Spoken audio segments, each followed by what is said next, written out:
looks good. That looks very good. Hello, everybody, and welcome to another Shortwave radio show.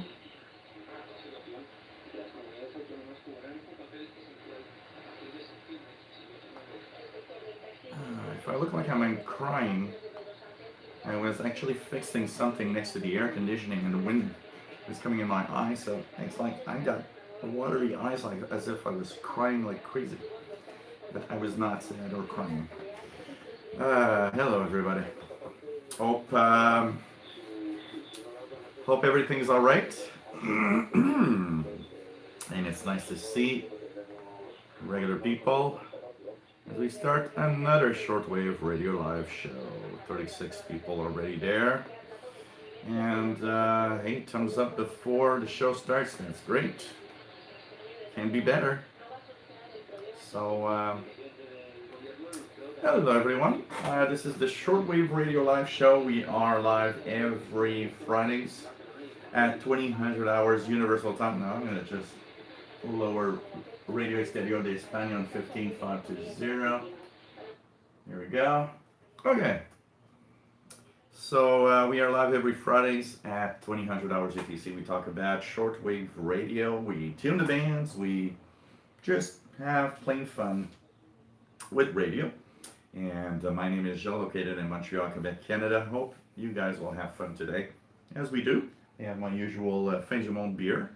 So cheers, everybody. And hope that we'll have a great show today. I don't have a lot prepared today. I had a pretty big week. Plus, there's tons of things that I'm trying to fix and turn around. So, Tuna Band will answer a few questions and, go with the flow. And the chat room always has something to add and talk about or ask. If you have any questions about radio, shortwave radio, don't hesitate. We're here for that. And of course, this show doesn't really have any official length. It starts and it ends at some point when, I feel that it's time to end it, or if I'm tired, or so, it can go anywhere from 2 hours to as long as our record show, which is, I believe, 5 hours and 30 minutes. So, you never know. You never know. And hope that you guys will enjoy the show today. So, there's a nice chat room. If you guys want to join in the fun, the chat room is there for everybody to enjoy, exchange about radio, ask questions. There's always somebody in the chat room that has the knowledge for, if I don't have the answer, most of the time there's somebody in the chat room that does. So, it's a great, great place to just have fun and ask. And this is the place to also not just, have fun, but ask those questions that we never ask. There's no dumb questions. There's only missing knowledge, things that we just don't, know or understand well. So of course, well, it's a great place for that. We're here to help everybody, and this is what's making this show special and fun. We just are here to have a great time together, as we are geeks, radio geeks, and I think that's pretty cool to have radio geeks together. So hey everybody, in the chat room we have Max Estron. Hey, nice to have you here. Brett Wayne, hello there, nice to meet you. KC2NXP, if I'm not mistaken. Nick Amendo from Romania, nice to have you here. Tucker Geek, nice to have you on board from East Texas. Richard Cook from the UK, nice to have you on board. Gordon Treadwell, nice to have you here, VE6GPT. And yeah, my day is pretty good. I'm kind of just trying to understand the very, very, very bad monetization today, which is very bizarre. It's like the revenues for YouTube today is almost not half, but at least 40% lower, 45% lower today than it was in the past week. And I don't know, from what I understand, it seems to be a lack of ads on YouTube, because the views, when I look at the views on the YouTube channel, they're high. They're there. I mean, there are people watching. But when I look at the AdSense monetizable views, they're very low. Typically, like 20,000 views lower at this time of day than last week on the same day, for example. So it's kind of weird. I don't understand why. Maybe they have some kind of glitch, or maybe they just don't have any ads for the beginning of August. And YouTube is like up and down all the time, so you never know what happens. Anyways, Richard Cook says at Radio Havana Cuba QSL cards. Yeah, I saw that. I saw your post with several, your 6 Radio Havana Cuba QSLs. Kind of cool. Kind of cool. Matambali, nice to have you on board from Colorado. So Richard Cook's here in Pyongyang on 9665. Dada Duden, nice to have you here. NL 13851, nice to have you on board from the Netherlands. PLF Radio from France. Paul Smith 2E0 RTE, welcome. David Arden, nice to have you on board as usual. It's always fun to have everybody here. What else do we have? Juan Amigo from Barcelona, Spain. Nice to have you here. I hear it's really hot in Spain today. They were talking about it on the local news here. Vancouver Island DXer, nice to have you on board from the extreme southwest corner of Canada. Hunter Ham 9.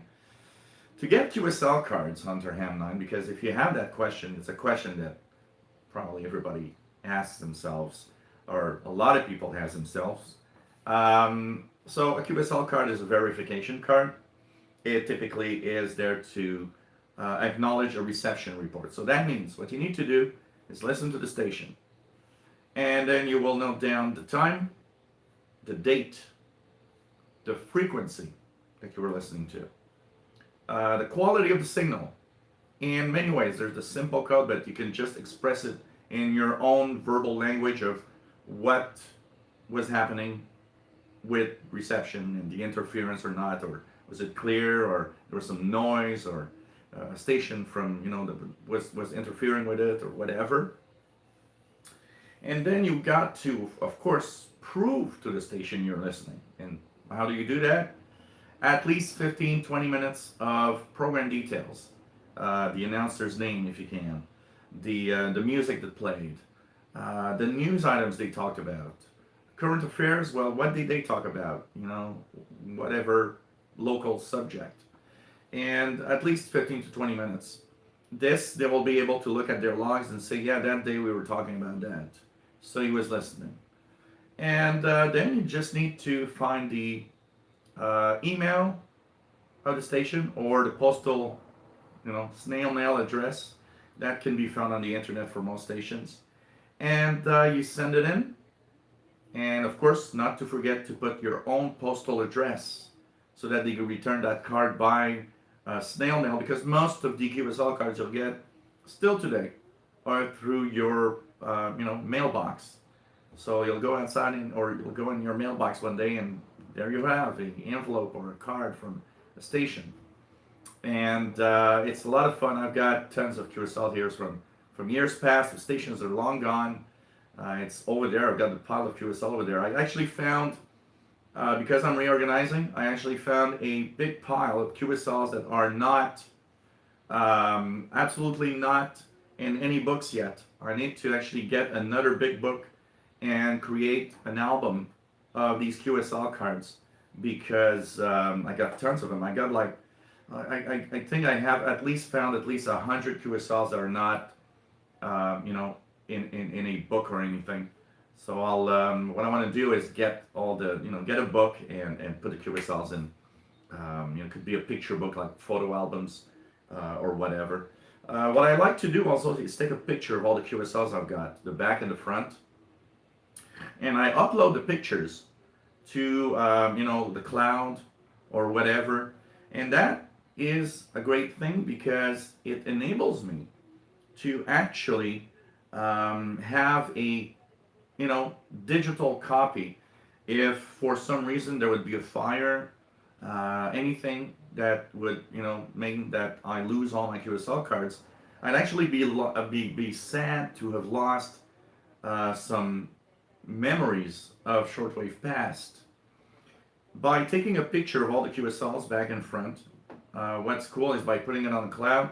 If I lose the actual QSLs, it's going to be sad because I have the real paper QSLs. But at least with the digital pictures, I'll have a memory of the QSLs that I've got. So, and I've got a picture frame that I don't even use. You know what? I was thinking of putting all my QSL card pictures in the picture frame and have it somewhere here when I do the show, you know, scrolling through the different QSL card pictures. I think that could be a lot of fun. And I'd like to have that, the picture frame just showing the different QSLs going through. That could be cool. Why not use a picture frame for the QSLs that I've got? That'd be nice. So anyways, it's a lot of fun. There's still a lot of stations today that actually do QSL. So, don't hesitate. It's really something that's cool.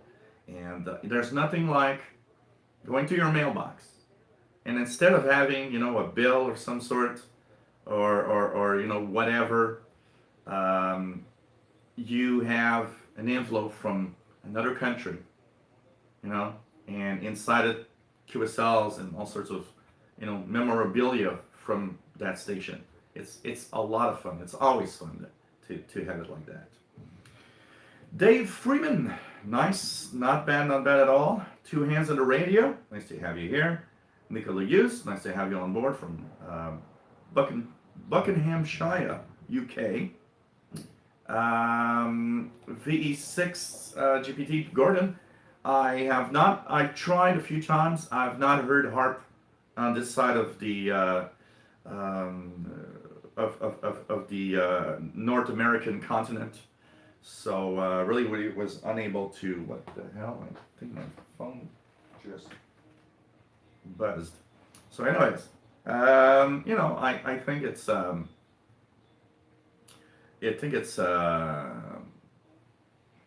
it's fun, and I'm going to continue checking it out. I think they're continuing to do the tests. For those that wonder where you can have information, don't forget that there's a guy on Twitter called CT Fallen. The guy is called Chris Fallen. CT Fallen is his handle on Twitter.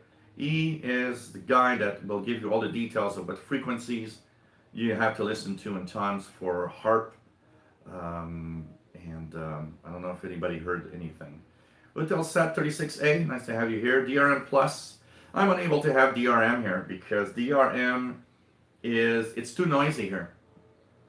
So it's totally impossible. At most, I will get the station ID. I will know, for example, it's Radio Romania. It will show up, but it just needs a better signal to noise ratio for any clear reception of the audio. And I just got too much noise here. And I've never been able to decode a DRM signal here. So one amigo from Barcelona, nice to have you here. Bob T, nice to have you on board from Northeast Ohio. Any update on when your ICOM will be at Global Tuners? Well, you know what, Dave? There's one thing that's interesting. Thanks to Neil Toombs, that is a big fan of the show.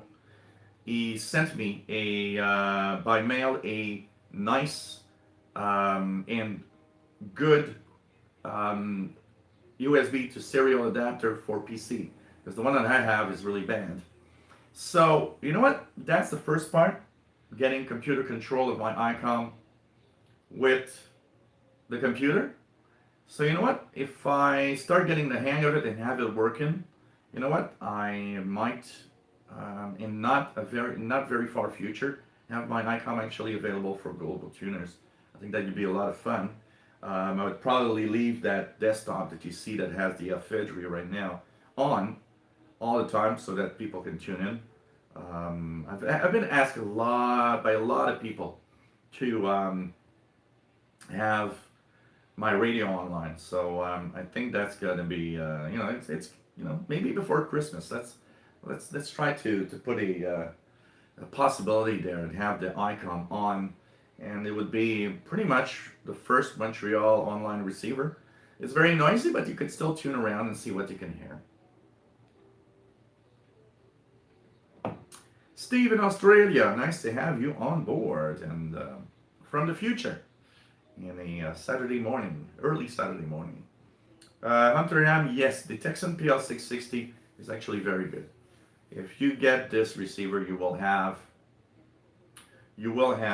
for sure a um, a good radio.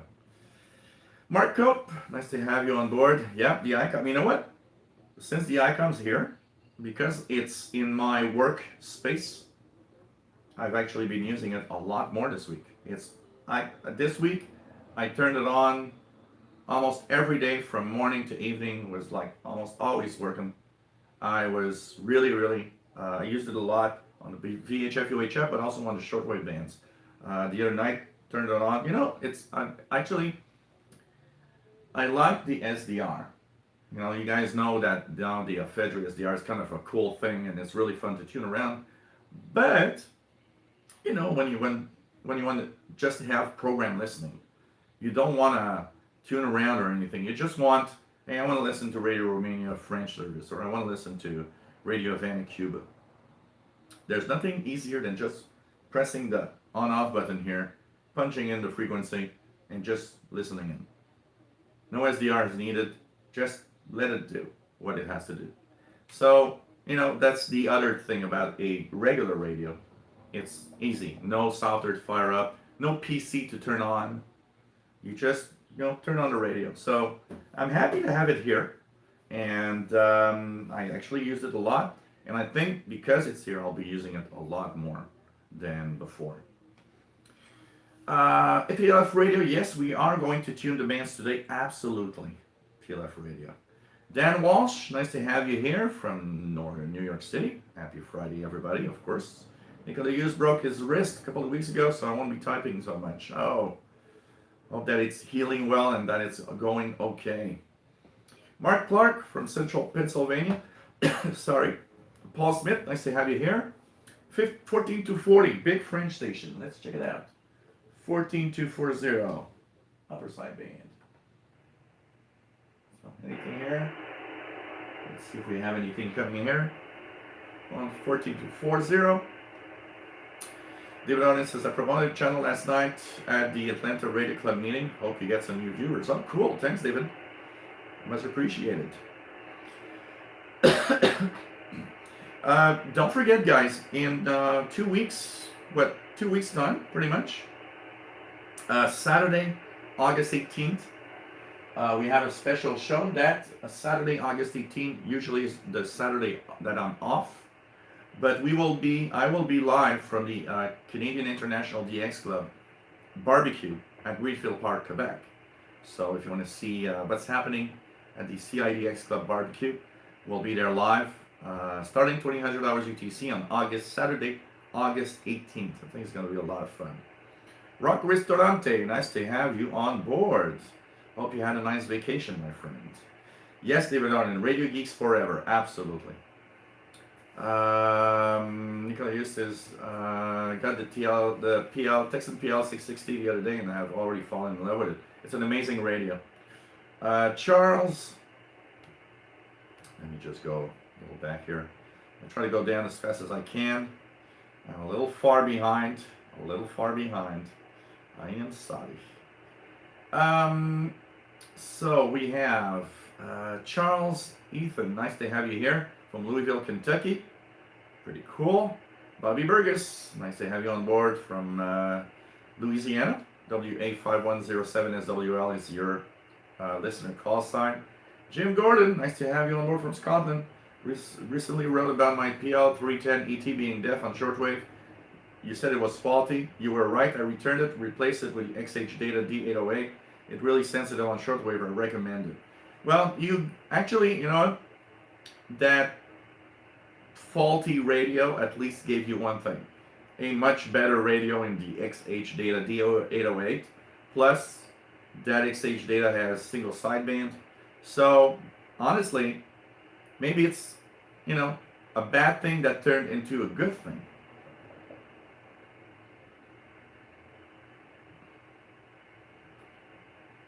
What else do we have? What do you mean point DRM plus receiver? It's all set. Juan Amigo says, yes, very hot days in Barcelona, 35, 36. Yeah. We had these early July, and we actually, in Montreal, we are very, very close to the warmest July ever. There was actually no days. They were saying there were like barely 1 or 2 days where we went below 27 Celsius. Most of the time we were above 27 Celsius, and many times we were above 30 Celsius constantly here in Montreal. And even this weekend, there's a heat warning again. We're having a really hot summer. And very dry also. Not a lot of rain. We had a little bit of rain last week, but not that much actually. D-Raft, nice to have you on board from Kingston, New York. And started using his new Texan S8800 yesterday. Pretty impressive on shortwave. Cool. Looks like a nice radio. Every time I look at it, I always kind of mix it a little bit with my my Ethon S350 DLX, because they have similar looks and feel, but they're not the same radio at all. So happy to see you have a new one. Richard says, airband's quiet here as there's not much airlines passing me. Nicolas says 25 Celsius in the UK. Vancouver Island DX is very excited about radio today because in the hour before dawn this morning I tried out a new wire antenna. Gave me very good signals with very little noise. Oh, cool, Brian. Happy. Nothing like having low noise. Radelva 65, nice to have you here. Hey, Mad Boy, nice to have you on board. Pretty cool. Richard says it's 22 Celsius in Cornwall, UK. Here it's 31.1 Celsius. That's what my outdoor thermometer says. 31.1 Celsius. Matambali 15520 is Spain. Sheldon RV, nice to have you here from Greenfield Park, Quebec. Bonjour, hi. Nice to have you here. Always makes me smile, the Bonjour, hi. Man, I gotta say, I always think of you every time that girl at downtown in the restaurant at the second cup says Bonjour, hi. It's just, I don't know. Daxpar 74, nice to have you here. Syrian Wello, nice to have you on board from Latakia, Syria. Cloudy and with cold wind tonight. Wow, okay. That's a different weather than from a lot of us. Paul Smith, nice to have you on board.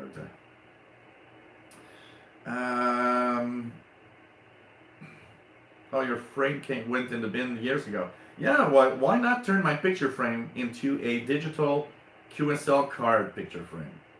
I mean, it's gonna have, because I mean it's nice frame, and I don't use it. I don't use it at all. And I'm thinking, well, it's a beautiful frame. I should do something with it. And one day I was looking at my QSL collection and I was like, oh, I'm going to take pictures of my QSL cards, put them on the SD card, and just have it scroll through QSL cards. Why not? Aaron Mitchell, nice to have you here. Hey, Kimberly, K6YYL in California. Nice to have you here. And yeah, 15580 is Voice of America. David Arden says, I sent a report on the web to Radio Romania, received a QSL card, didn't even have to ask. Yeah, they're kind of automatic. You send a reception report to just do it. Matt, UK, nice to have you here. Joshua Gosnell, nice to have you on board. W4GOG. Been logging some 10 meter, hands on 10 meter, Joshua. Cool. Really nice. I'm listening to 14 to 40, but not hearing anything here. Hey, Dave Todd, nice to have you on board from Niagara, Ontario. I need to scan all my QSLs, hundreds going back to the 80s. Oh yeah, it's very important, because the paper version, if you ever lose it, it probably will not happen. But I always think of, well, just in case, you know, there would be a fire or something. I would be not sad to lose the material stuff because I got insurance, and I mean, I'll just buy stuff, just buy new, and I'll replace my 8500 that was lost in the fire with a new 8600, for example, stuff like that. But there are things that you cannot replace. QSL cards, you can't replace QSL cards. I would be sad to lose that type of memorabilia. I mean, there's QSL cards that I don't care. I mean, I can get another QSL from Radio Romania or Radio Havana, Cuba, but I've got so many QSLs of stations that don't exist anymore, going way back to the 80s. That would make me sadder than losing my computers and my radio, because with insurance money, you can get all of that back. You can't get your QSL cards back. They'll be gone forever. Having a digital copy is cool for that. Andy RC, nice to have you on board from Cornwall, UK. Joshua Gosnell's been listening to New Zealand 13840. Yeah, they've been not too bad, but I've been amazed at the strength of the 11725 frequency at 0400, past 0400. Many times this week I've actually gone to bed listening to Radio New Zealand just before, going to sleep.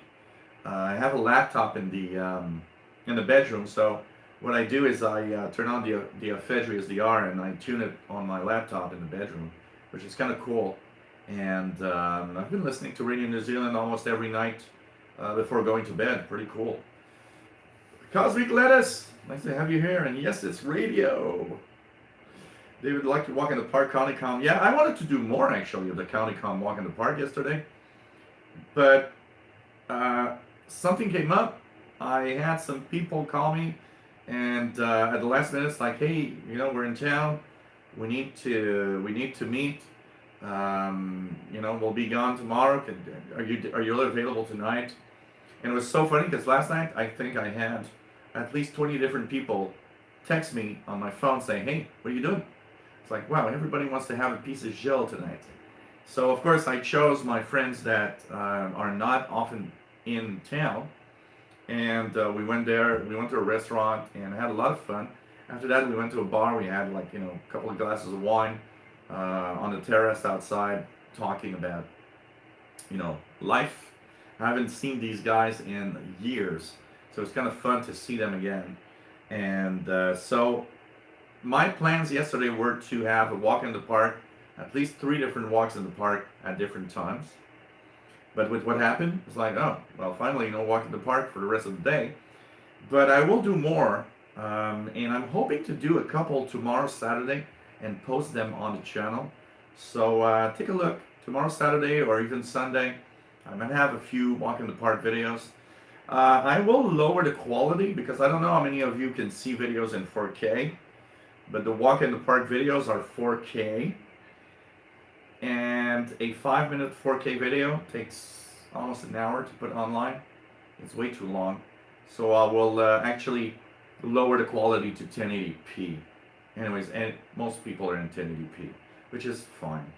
And which means it'll be much faster to upload.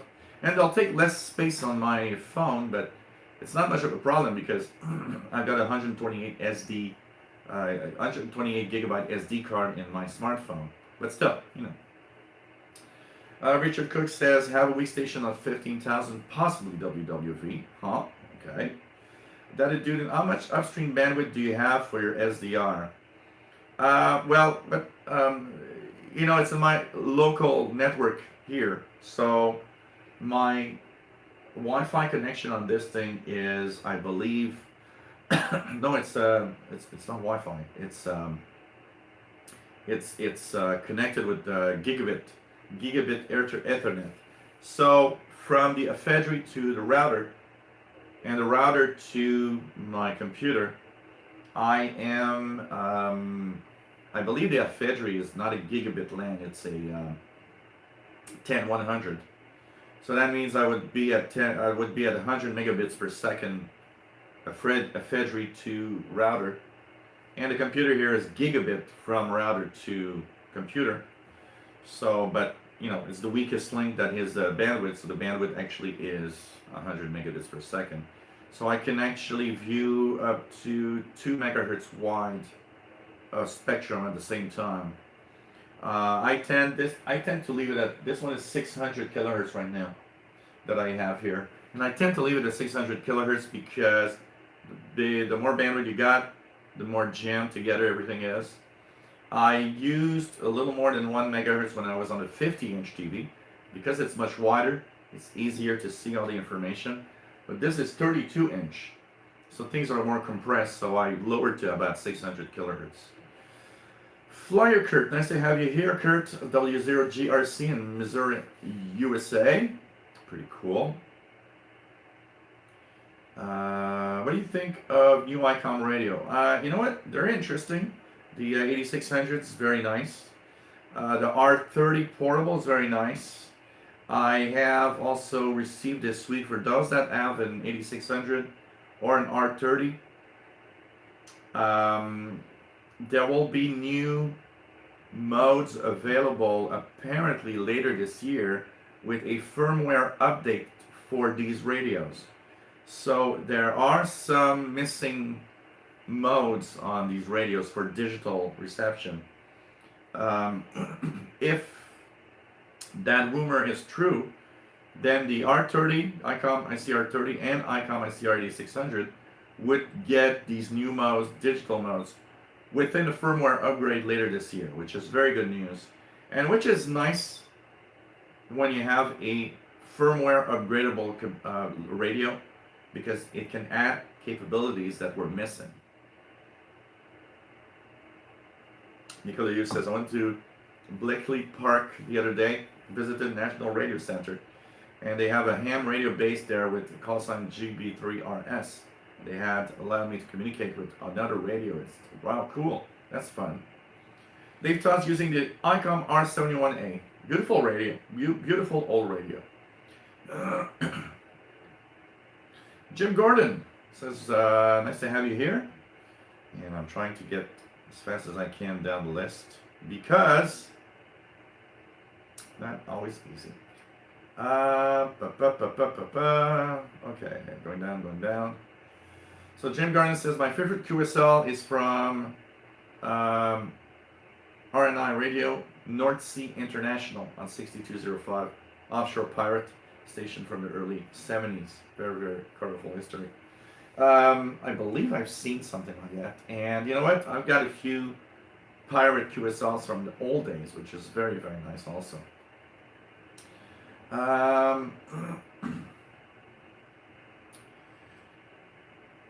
Elton Byington, nice to have you here from Baltimore. Pretty cool. Danny Dudin's got the buzzer on 4625. Richard Cook's got BPM, the Chinese time station on 10,000 kilohertz. Al Willie, nice to have you here. And you're Alan VO1001 SWL from a rainy Carbonear, Newfoundland. Nice to have you on board from the East Coast. It's fun. We got people from the east part of town. We got a town of Canada. People from the West Coast. We got Alberta. We need to have people in each province. That'd be nice. Have a show with people in every province in Canada.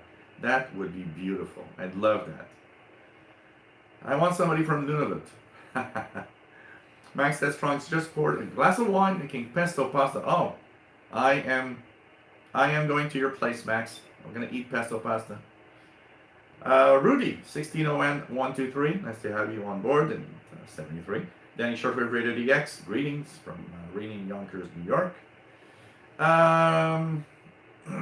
Somebody lost audio, but everybody's good. So just refresh.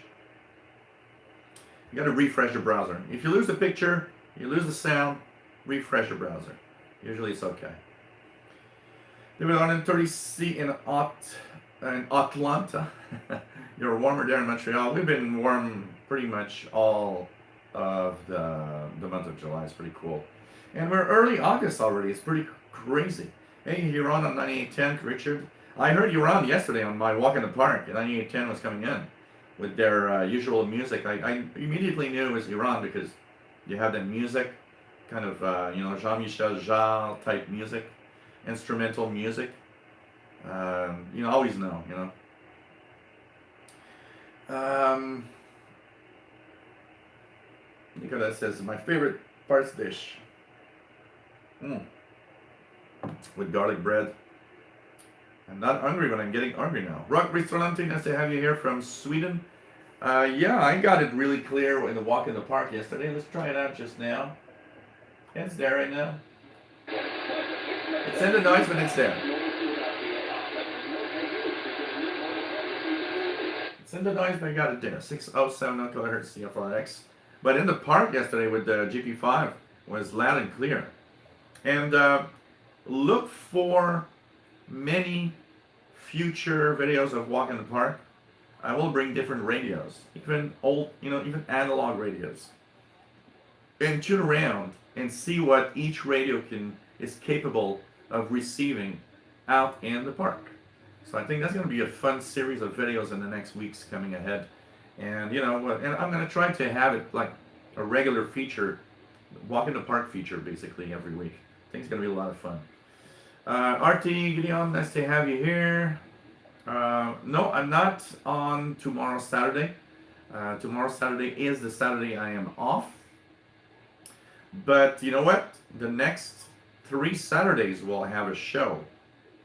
So Saturday, August the 11th, we will have a show, Shortwave show. That's Saturday of next week. The Saturday, August 18th, we'll have a show from the Canadian International DX Love Barbecue in Griffith Park. And Saturday, the 25th, we will be having the VHF UHF Saturday show. So starting next Saturday, it's 3 Saturdays in a row that we're having shows. And of course, we're here every Fridays. So, Scalio 4, nice to have you here. Matambali, cool 23 Celsius in Colorado. I like that. That's the kind of weather I like. 23, 24, that's okay. Lou Rubens, nice to have you here. KJ3LR in Florida. Matambali says, caught several FT8 signals from Ontario on 6 meters over the past few afternoons. Yeah, there was 2 days in a row I caught Puerto Rico on 50.313 upper sideband. So it was really, really nice to see that in FT8 mode. That mode is amazing. I mean, even when you hear almost nothing, if nothing, the computer picks up stuff, MVK2, nice to have you on board. 73K0SFC, no problem. No problem. Then Shortwave Radio DX, nice to have you on board. Too many mods here to pull some dumb stuff and think it's gonna stick. Absolutely, with all the mods that's here, I ain't even seeing anything. I'm so far in the chat that all I see is, blocked people. That's it. Or removed comments. So who cares? David in Barcelona, nice to have you on board. Raptor 22 Stealth. Max Tetron says, everyone wants a piece of Jill. I mean, that in the most respectful way. Yeah. Absolutely. Romania Strong on 13650. Let's check it out. 13650.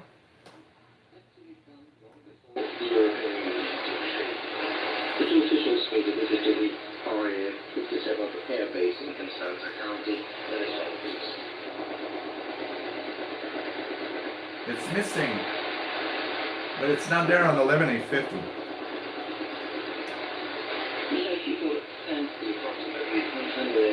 So Radio Romania 13650.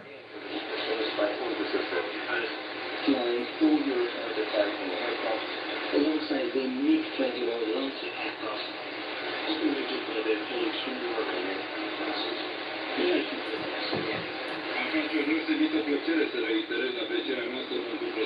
So Radio Romania 13650.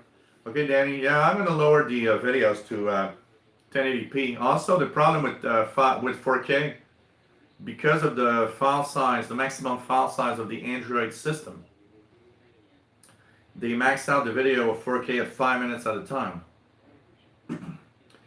So at 1080p, I'll be able to do videos that are much longer. But I like making the different parts. The only part I would not have split maybe is the tuning of the auto scan. I want to do a maybe two-part video every time I do one. The part where I say, hey, I'm scanning with this radio, and the part that here's what I'm listening to. And of course, some of them will have, um, of course, analog tuning. So those will be probably, I'll split them in maybe different shortwave bands, tuning in different international bands and so on. But it's nuts because if you guys seen in the video, I'm not that far from the house, from the different homes, but yet it's night and day compared to what I have here in noise level. Just moving away 20 feet, 30 feet from a home, you are already in a zone that is much quieter, and it shows, and it showed yesterday. I mean, here I do a ETM scan. Look at that. Okay, we're gonna do one live. Same radio as yesterday.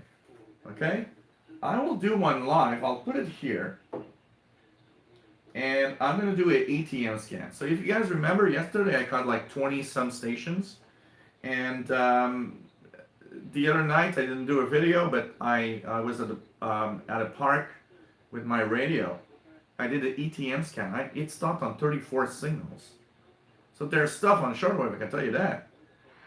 But we're going to do one here. Okay, ETM, here we go. So I'm going to leave it doing ETM scan right here. And I'm going to see how many signals it gets from inside here. And I can tell you, we're not going to get 20. If we get 20, we'll get 20 buzzers or something. Cosmic Lettuce, 60 seconds delay in southeast Arizona. What else do we have? David, yeah, I know, that's what we were talking before you arrived with our friend also in Barcelona there. And I did see on the news today that they were saying that in Spain it was very hot. And last night, I went with some friends to have a couple of glasses of wines. We ate supper. The bartender was a Portuguese, and his parents were gone for a month in Portugal. And he was telling us that it was like 40 Celsius in Portugal. Crazy. David says 2.5 second delay. Wow. Between says 4K is too much. Yeah, it's way too big, honestly. It's way too big. I thought, why not? Because at first I thought it's kind of cool. Why not be one of the first YouTube channels that can have 4K videos? It could be cool. But at the same time, you know what? Too big. It's way, way, way too big. And if I would stay at 4K, honestly, if the videos would take 5-10 minutes to upload, I wouldn't mind, and I would stay in 4K. Because, I mean, let's face it, one of the things that's kind of interesting, and probably you guys are the same, one of the things that I can't stand in 2018 is when I get to a YouTube video that's been shot in the old, 480p, and it's a big square with black bars on each side. I just can't stand that. The minimum is 720p on YouTube. Minimum. Because that's taking the whole screen. That's an absolute minimum. But I mean, I hate those little 480p videos,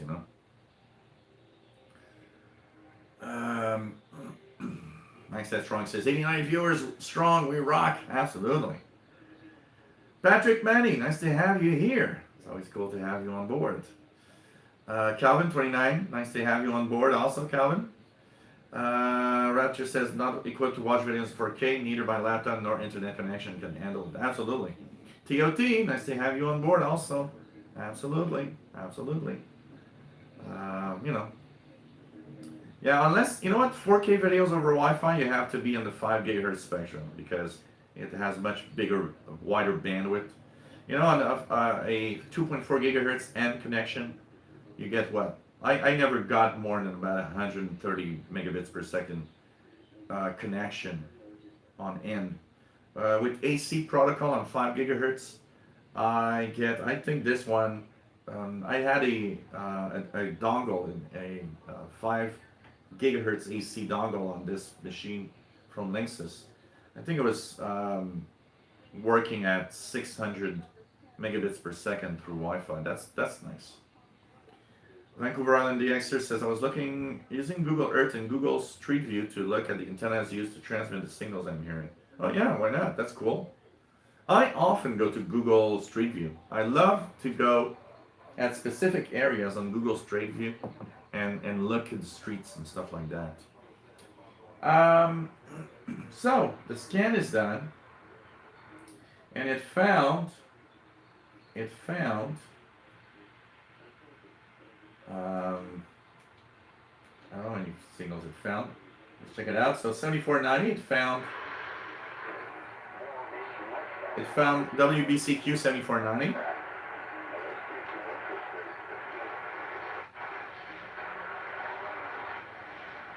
It found something on NE 675. It actually stopped on the voice of the Islamic Republic of Iran on 9810. WWCR on 15825. And that's it. So 1, 2, 3, 4 signals. I got 4 signals. I can bet you if I would have gone to the park with it, it would have stopped on like 20 signals, 25 signals. It's way, way, way different when you're in the park. So I like the easy tuning modes on the Condicom GP5 SSB. It's really a lot of fun, and it's faster than on my Texan PL380. Dave Freeman is in Queens, New York. Cool. I need to visit New York City. I've never been there. I want to be there. I want to visit New York City. It's a beautiful, beautiful city. I've been, at different parts of the East Coast. I've never been to New York City. Sheldon RV working on the August 2018 edition of the CIDX Messenger. Should be ready early next week. Sheldon is a busy guy working on all sorts of little things. And so, let's do a little promotion here. So CIDX is the Canadian International DX Club. And it's a Canadian club, but it's welcoming everybody from around the world. It has a electronic publication called The Messenger every month, which is a beautiful and a very professional looking bulletin every month. You get that through email every month. It's kind of cool. $10 for a subscription per year, $25, I believe, for 3 years. And of course, if you've never asked, because don't ask for another one if you already did, you can ask Sheldon for a sample copy of the CIDX Messenger. And what you need to do is just write to cidxclub@yahoo.com, cidxclub@yahoo.com. Ask for a free sample. Sheldon will be happy. And why not subscribe? It's a great, great bulletin. It's a great club. And you'll be part of a club. You'll be part of something cool. I mean, it's so inexpensive. It's nice to have little, there's all sorts of things in there for amateur radio, for pirate radio. There's shortwave schedules in English. There's, all sorts of QSL verifications. There's a log section of people, what they heard. There's tons of information in there. It's really worth it. And, I'm a proud member of CIDX, honestly. And I've been, there was a period of time when I wasn't a member, and because of, there are times, I don't know about you guys, but me personally, there are some times where my shortwave listening was, was active and all the time there. There were periods of time when shortwave listening was not very active. In those periods, I tended to kind of, not renew in clubs and stuff like that. Now it's something that I got to do pretty much because, I have a shortwave radio show, so I can't have off radio time. I got to tune. I got to have fun with the radios a little bit. And of course, because I do these shows. So it's a great, great club. Also, Sheldon and David have a radio show that you can listen in on Sundays at 14:30 UTC. In the Montreal area, it's on CKUT 90.3 FM station. I'm part of the show every 2 weeks. I will not be part this Sunday. Sheldon and David will be. Next Sunday, Sunday the 12th, I will be part of the CIDX, sorry, the CKUT 90.3 International Radio Report Show. It's a great show, very entertaining, very interesting, lots of very, very nice, articles or talk about pirate radio, about radio in general, radio around the world, and it's very, very, very interesting. You can stream it online at ckut.ca. Click the stream button. You can listen to the archive show, so you go to ckut.ca. At the top, there's an archive button. You can click there, go into the Sunday slot, 14:30 UTC. That's 10:30 a.m. local time Montreal. There's you'll see International Radio Report, and you can click there and listen to it. And you can use a aggregator, an RSS feed aggregator, to listen in if you want through like iTunes or any podcast relevant software. So check it out. It's a great show, and Sheldon and David do a great job there. And I'm happy to be part of it every 2 weeks. Also, JD Williamson, nice to have you on board from Holland. Nice to have you here. Joshua Gosnell's not hearing Romania both on 11,850 and 13,650. Brian Penny, nice to have you here from Cape Cod, Maine. Really enjoyed your walk in the park.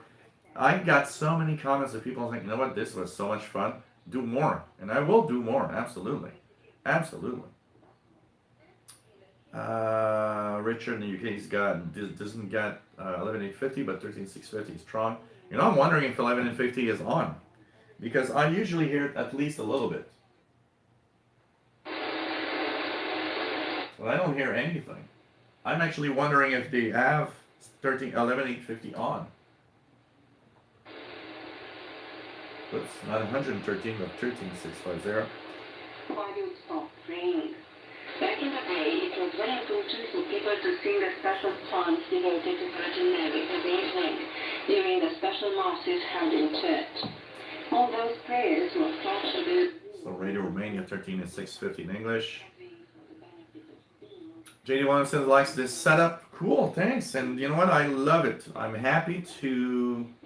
I call it regaining control of my office desk, because I was using this, and then I went to the other desk there and kind of left this unused for a long time. And there's something that you guys don't see, but when I'm sitting here, I have a view of the west southwest, sorry, over there, and it's kind of beautiful. And in the summertime, not as much because there's tons of trees, but in the wintertime, when all the leaves are gone, I have a beautiful winter sunset right there smack in my face every day.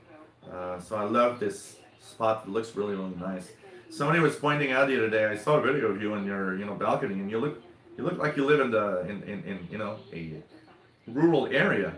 And it's like, yeah, where I live here doesn't look like I'm smack in the middle of a city, It really looks much more like a rural area. And that's one of the reasons I love living here. Rent is a little bit on the high side, but compared to other apartments in Montreal, it's kind of reasonable, I'm paying $700 a month here, Canadian. It's a lot of money, but I got a big place. I got 4 rooms here, and my office is quite big. The living room is quite big, and the bedroom is small, but I don't care. I just sleep there. I don't do anything else. So sleep and have sex is pretty much what we get there. Which, who cares if it's small, as long as you have enough space. So it's I love this space, and been here for 18 years, starting my 19th year here. I kind of love it. The only thing I would like to do is, maybe if I would be able to lower the noise level, that would be better. Shortwave with barbecue, that is fun, absolutely. When I do barbecue, I always bring a portable shortwave radio and tune around. Lately, I've been hooked to, you know, cooking on the barbecue or cooking in the kitchen, listening to Voice of Turkey 9830 at 2200 hours because it's 6 p.m. local. Piet Mondrian student, nice to have you here. Pretty cool. Michael Ketchell, nice to have you here. Says, you're the man, love your videos. One of the most favorite YouTube channels. Best wishes from England. Thank you so much. You know, feels good to hear that because sometimes you post videos and you're like, yeah, you know, um, it's, uh, it's you know, you got to remember one thing. Without the live shows that I have this chat room and everything, um, the problem is the rest of it is pretty, you know, pretty lonely. I mean, I go to the park alone. I do the videos of tuning around, post that on the internet. Of course, get a lot of comments, but still, you know, kind of lonely thing. This live show is fun because it's kind of we're together. It's like a big gang doing something together, radio related, and it's really cool. Jack in 9IIF, nice to have you on board from Byron, Illinois. Pretty cool. Um, Guys on here are awesome, says Joshua. Absolutely. The people here are amazing. Honestly, best fans in the world.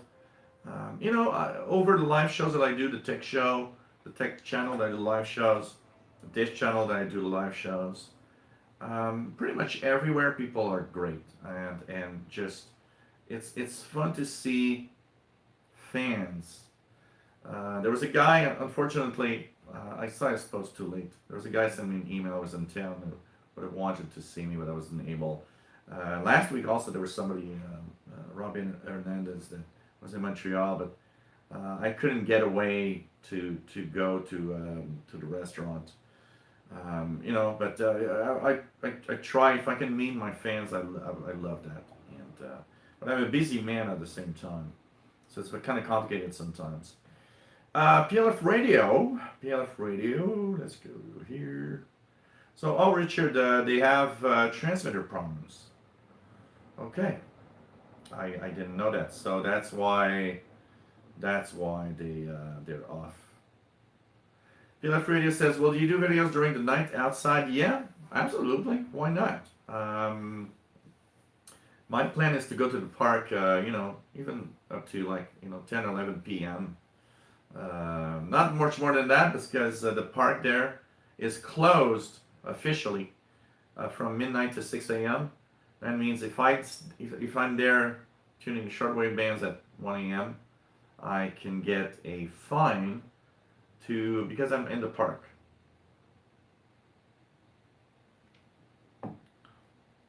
Joshua says he's lucky to live in the forest, no noise, and far from anybody. So that is great. Joshua Gosnell says I agree. 720 is best. You know, 720 at least is giving you an HD signal. Takes full screen. I would love, honestly, if my phone's streaming gave me 1080p. 1080p is kind of that perfect HD that I like to have. David says, yes, the news here reported temperatures up to 50 Celsius have been reached in Portugal. Wow, that's wild. That is wild. That's really wild. Shortwave Frequency Channel, nice to have you here. Love your videos and streams. Thank you very much, Shortwave Frequency Channel. And I'll be looking at your channel.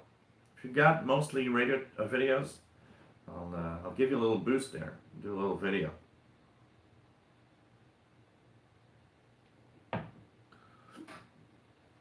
Oh yeah, PLF radio. That also is annoying. But there's also, because there's two type of videos with black bars. People that take a video on their phone, and it's like, oh, I'm going to take a video, and they hold it like this. Anybody that watches this, please, when you do a video, can you just put your phone like this? Stop putting it like this. You're annoying the hell out of everyone. Me first. Like this, it's landscape mode. Now it takes the full screen. That's what you want. Not a little, this wide video of something. You want to have a full screen video. But a lot of people do this. I don't know, it's common. You know, I never, even pictures, I take pictures in landscape all the time. I never use it like this, even for a picture. My phone is always in landscape mode. It's the best way to take pictures and videos. So, you know, there should be a little something saying here, hey, you're about to take a video, just put it in landscape mode, please. It should tell you. Because, I mean, it is annoying. But also the older videos, PLF radio, that are, you know, from the 80s. There are videos that you know, from the 80s or 90s that, of course, are 480p. They're not HD. HD was not available then. One of the things that I did actually here, I've got VHS tapes of 80s video clips, and I cherish them a lot because I got like maybe, I don't know, at least 30 hours of 80s video clips, music video clips that I took from different shows and from, you know, Much Music in Canada, Music Plus in Quebec, and different shows also. What I did was actually set up my HD camera in front of my TV, my 50-inch TV, and hooked the audio to the camera and recorded all of these video tapes with the HD camera. And what it does is that because the camera is in HD, I now have a digital version of that older 480p standard, and it's full screen on my TV. Yeah, it tends to look a little bit weird because, I mean, the quality wasn't there. Plus, you know, VHS tapes from 1985 have snow and all sorts of weird things happening. But at least I got kind of something there, you know. Zach Anton, nice to have you here. It's pretty cool, pretty cool. Wow, wall turkeys, Joshua. Free lunch. Matambali says, nice and quiet here. Yeah, maybe great skies too. Absolutely, that's all cool, you know. Matambali says those park videos were great, Joe. Thanks for that. Cool. Yeah, everybody loved them. I will do them again. Joshua says 21 meter band wide open on the SDR play. You know, don't forget, guys, that we are in that period of time. You know, early August. We're in that period of time where actually we're starting to see the effects of moving into the equinox, the fall season. So we're starting to see a change in propagation on this thing. Paul Smith, out of interest, there is a great app for Android called Soundgarden Worldwide Radio with some neat map features and shortwave broadcast schedules, both great. Any others? Yeah, Skywave schedules is also a nice one. Skywave schedule is a nice one for Android. I would say that for shortwave, what do I have here in my shortwave folder? QRZ.com. If you want to easily with your phone or tablet get, you know, enter a call sign from an amateur radio station and know where it is and what it is. QRZ.com is another great app. You can actually log in and you enter the call sign and it gives you all the details here. What is nice, if you want to tell some, this is a little secret here. So on QRZ.com, they removed the possibility to see the emails of amateur radio operators. And I understand why. Probably some people were mentioning how, you know, some people didn't want to have their emails shown on the screen for sure. But also there was that possibility of, you know, getting spam, a lot of spam because your email was visible. And you know, there's these robots scanning the internet all the time to scoop up all of these, you know, email addresses. But in the app on the phone, QRZ.com, you actually see the emails. And one of the fun things that I did when I was searching, first of all, and I will be very, very, very um, serious on this issue, okay? I used to write to AM radio operators that I hear from across the world, tell them, hey, I'm a shortwave listener, I'm listening to you, and I would send them a little email saying, hey, hi, thanks for, I heard you, and anyways. Some of them sent me QSL cards by the mail. Now, don't plan on getting a QSL card from a ham radio operator. Do it like I do. I do it for the pleasure of reporting to the guy, hey, I live in Montreal, Quebec, Canada. I heard your station contacting that other station and so on.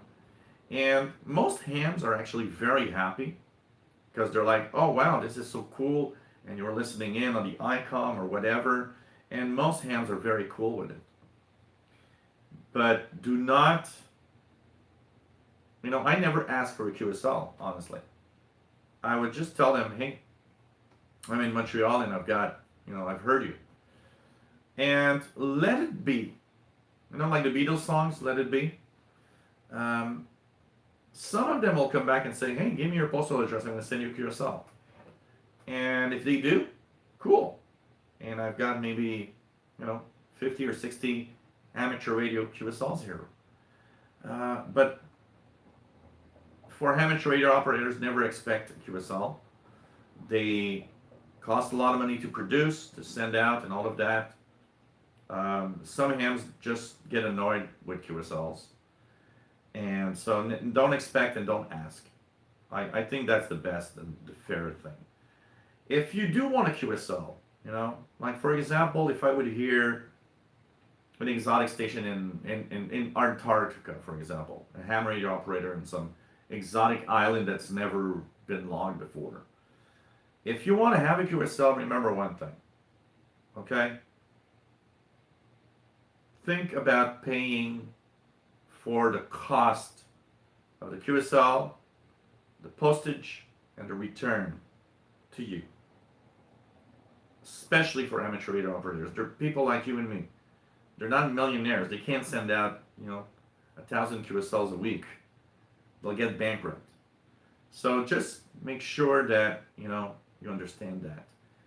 And, same thing as we were talking about reception reports at the beginning. Same thing with shortwave stations. Never think they owe you anything. Never, never think they owe you something. No shortwave stations around the world owes you anything. So if you never get that QSL, if you never get that letter, if they totally ignore you, all I can say is, you know what? Okay, that's cool. Don't start ranting or sending, I wrote you 3 months ago and I got nothing, so the hell with you. No. They don't owe you anything. They never owe you anything. That's the way you gotta think. So let's try to go faster down the chat. Shortwave frequency channel, have you heard some Mayday calls on the VHF channel 16 Marine? I've heard many, many, many here on the VHF because here in Montreal, which is cool, we got the port of Montreal where there's a lot of boats. We've got the old port where there's these, there's a marina, there's all sorts of boats for, cruise ships and stuff like that do little cruises around here. And I can tell you that in hot summer days like today, especially on the weekend, if you listen in to the VHF frequencies, I can tell you, you're going to hear some people in trouble. I can tell you that. I've heard so many, this year I haven't tuned around the maritime bands much. But last year I remember being on the maritime frequencies a full day, just scanning through. And heard, I don't know many boats that were like, one boat is adrift on the St. Lawrence River because he ran out of gas. Or, another one is stranded because he didn't listen or watch the, indications that you shouldn't go there. There's always tons of things, I can tell you that. Bob T, nice to have you here. Enjoy listening to my SDR play, but portability, like my, he likes his PL680, very good radio for anyone considering. I got a 680 and I'm happy camper with it. That's a great radio. Aaron Mitchell, Grundig radios, are they any good? We've got to do a difference. We've got to do a big difference here. And sorry guys, I'm really far in the chat probably. There's a big difference in what Grundig radio, because Grundig today is just a brand name. It's just a name. It's been purchased by Ethon, by, it's like, it's not Grundig. It just says Grundig, but it's not Grundig. The real Grundigs are the ones that were made in the 90s, 80s, 70s. That's real Grundig receivers. Today they put Grundig because it has a reputation. Grundig is well known for the quality of their products. And today they surf on the wave of Grundig name. But unfortunately, not all Grundig products today are good. It depends what. You gotta ask, and be specific to what you want to purchase. Matambali, Radio Romania, booming 13650. What else do we have? Hey, Casper Peterson, been a long time. Nice to have you on board. Pretty cool. Richard Cook says, Greek carrier for HM01 on 11635. Do you want to hear it?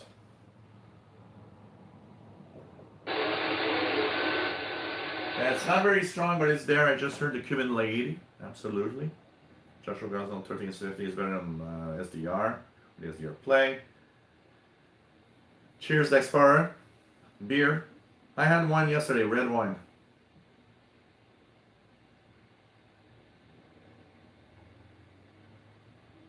Ken J, nice to have you here. Just came into vintage Sears Comtrek 5. Not sure if it's working, but I can get the NRC time signal. Cool. I like the old radios. These old things are just great. Dave Todd, great signals down 31 meters in Ontario. Cool. Max S. Strong, really like your story reports. I agree, Joe. I like the social aspect of your shows. A lot of people, okay. Let's be fair, I wasn't sure about the solar reports because one of the things is there are others that do it. There's that girl that does these solar reports with that huge sun behind her. It's absolutely cool. But what I try to bring in my solar reports is a more down to earth and easy to understand what will happen and what could happen. And that's what I try to do with those solar reports. Hey Jonah, nice to have you here from Houston, Texas. Always nice to have everybody here. We're coming down. Come on down. You're on The Price is Right. You're on The Price is Right. So, okay, coming down. Guys, I'm far, I know. Scott Collier, nice to have you here from Springfield, Missouri, USA. Greece coming in, 9420. I would guess. 9420. What else do we have? Mark Clark. What's my tech channel? The official Windows 8, but doesn't deal with Windows 8 at all, or not a lot. It's just general. I've got 5. I pretty much use 5 monetized channels at this time. Hey, from South Korea, nice to have you here. Do you have a little name that I can call you? Because I don't speak Korean. Dexfar wants winter and snow. You know what? I don't have a car, so I actually agree that I want to have winter and snow. I'm a real, I should live in Nunavut. I would be happy there probably.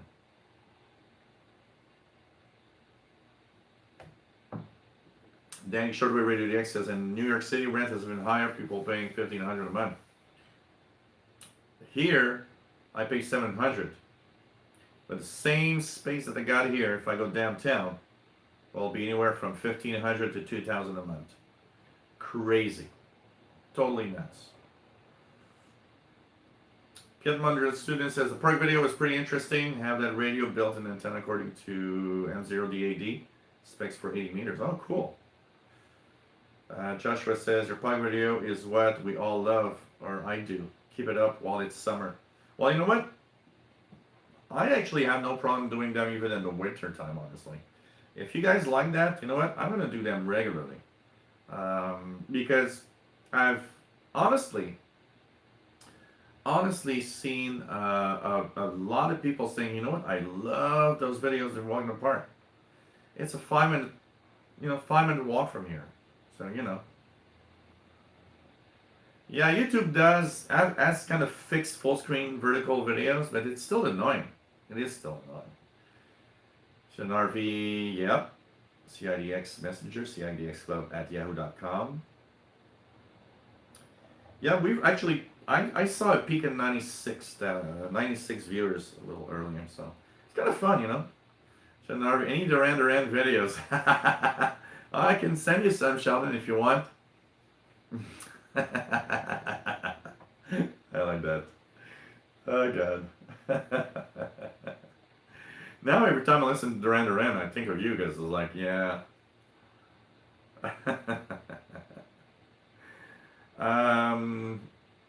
Ralph Bender, nice to have you here from Germany.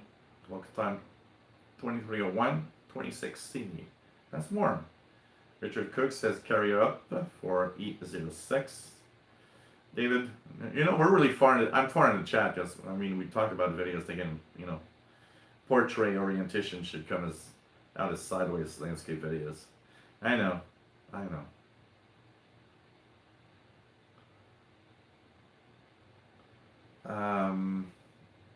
Oxford Shortwave Vlog, nice to have you on board.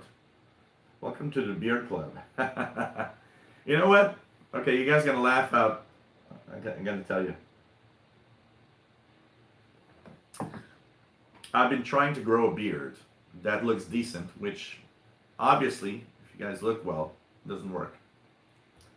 But you know what? I actually Googled this week how to get a good beard because I was out the other day and I saw like 4 guys, with these nice big beards, and I was like, oh, I like that.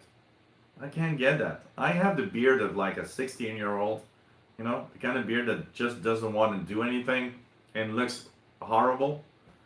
So I was looking at tips on how to get a good beard, even though my beard is horrible.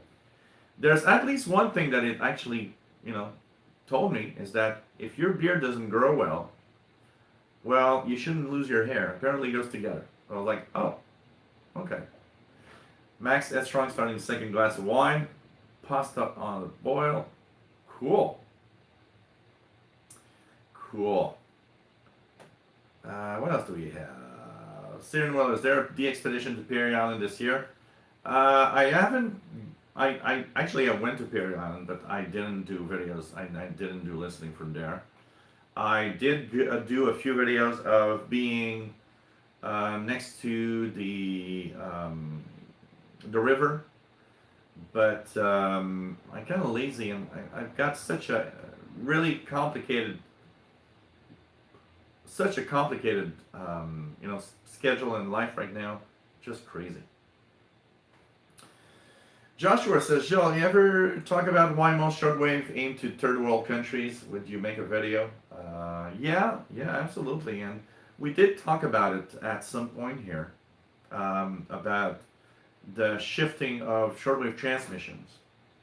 One of the things that's, I think, happening is, first of all, North America.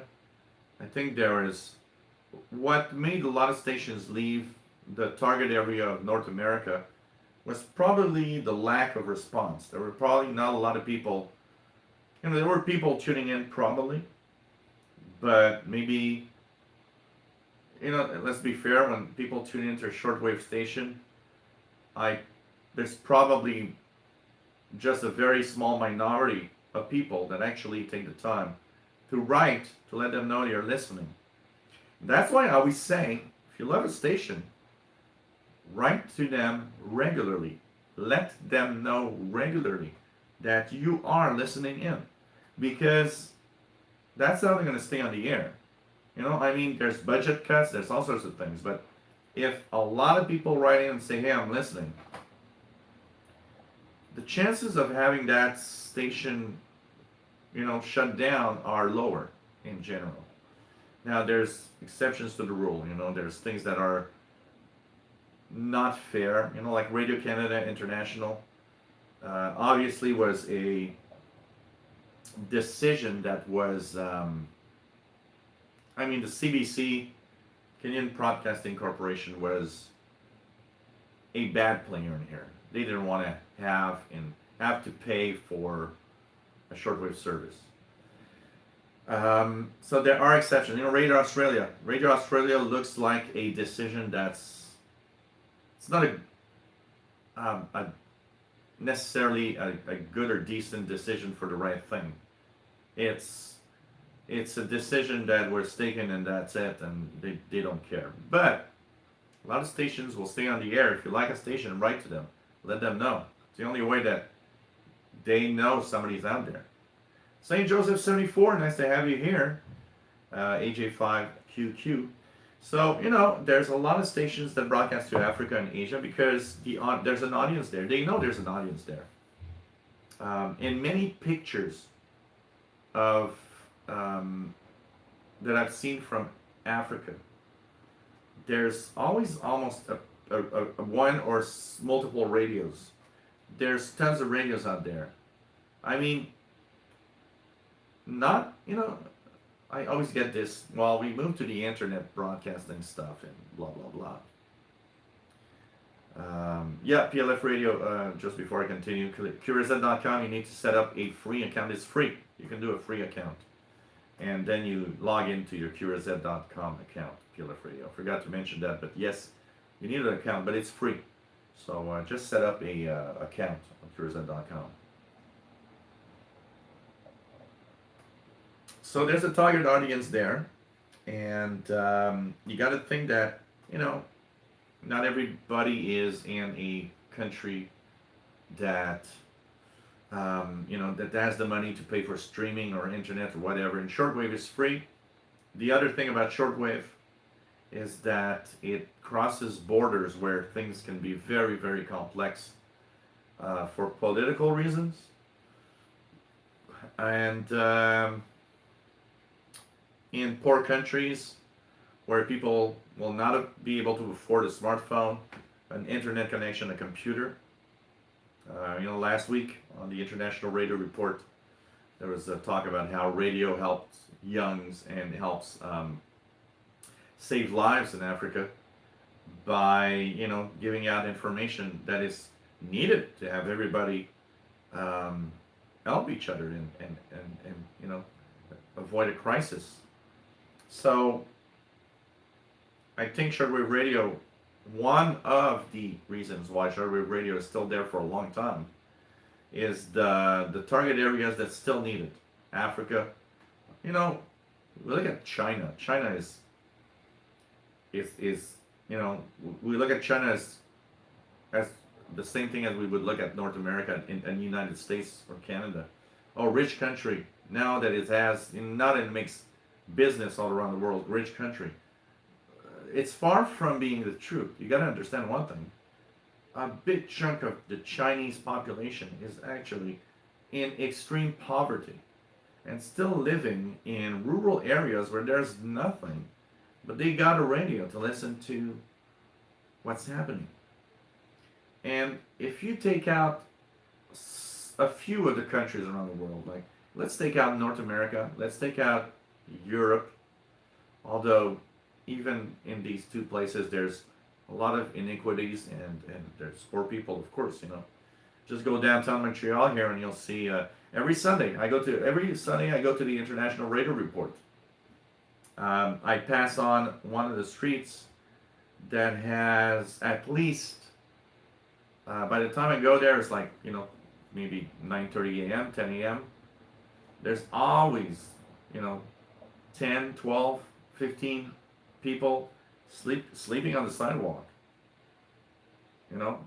Poverty exists everywhere, even here. But it's we got to be careful with the image that is brought to us by television and the image of the reality of what is happening everywhere.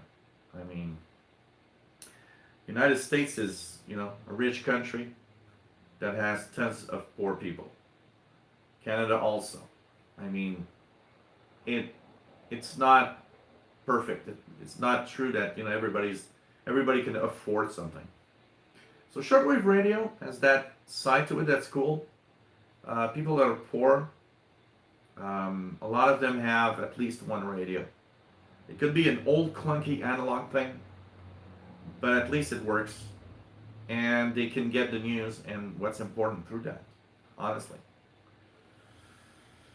What else do we have? Mountain says, I've sent more than a few EQSLs to shortwave listeners. EQSLs is nice for that.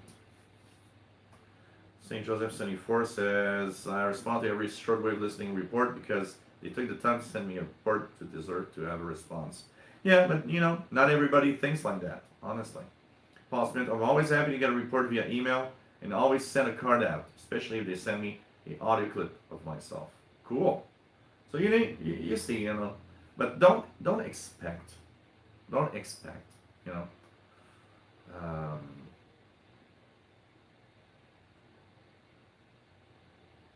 oh, that's true. If you're a ham radio operator, you will get the email address. Absolutely, you're right, KC10XP.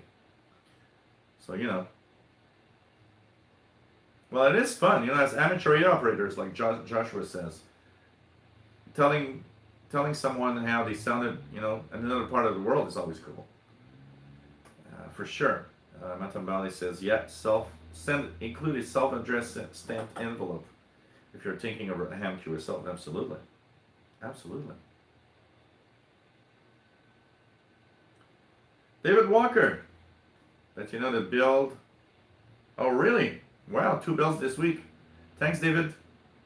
I'll be firing up my insider machine after the show. Thanks so much. This is what I mean when I was talking earlier about great fans. Somebody taking the time to come here and say, hey, by the way, there's something happening for you on, the other, on your tech channel that you will have to do and talk about. So thanks for that, David. Joshua says, always do self-address, Sam's envelope, Hams love it. Absolutely. Absolutely. Richard Cook's got a Czech Republic, you mean, because Czechoslovakia doesn't exist anymore. A Czech Republic long wave on 270. So, hey, KC Red Dragon, nice to have you here. James Campbell, nice to have you here. Did not know my sending is in red.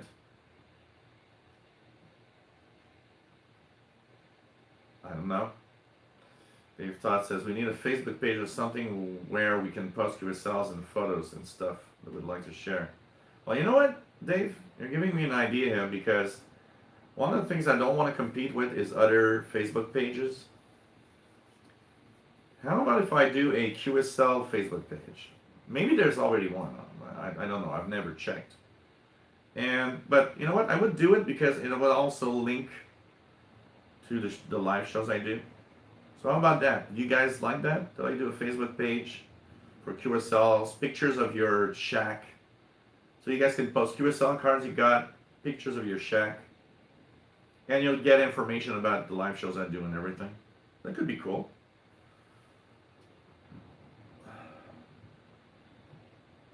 That would be cool. So let's go down fast because I'm really, really far behind. I'm so sorry, guys. I blabber so much. There's actually a guy from a YouTube channel that came to me in a private message the other day, and it was so fun. Because the guy is not doing live shows, but he's thinking about it. And he stumbled upon one of these radio shows, and he said, one of the things that I'm totally amazed is that you're in front of a camera and you blabber all for hours. There's like no little spots where you say nothing. If you're not saying anything, it's because you're showing something. And he says, I am amazed because he says he's just like practicing before he goes live. And he says, I got like nothing to say after like 2 minutes and a half. And I look at your videos that are like 3 hours long and you just talk your way in 3 hours. And I'm like, I'm a blabbermouth, you know? But also, one of the things, anybody that does a live show, very important. I've got an audience, obviously. You know, one of the things that's difficult, of course, if I would go to a channel, do a live show and have 3 people watching and nobody saying anything, maybe I would not be able to do 3 or 4 hours, you know? You got to talk about something. If you have nothing to talk about, if people or the input of the chat room doesn't give you fuel, ain't that easy to talk for 3 hours. I find it relatively easy to talk for 3 hours because of the chat room and all the people there's here. Because there's input, there's people talking, there's people doing things. Hey McGlone, nice to have you here.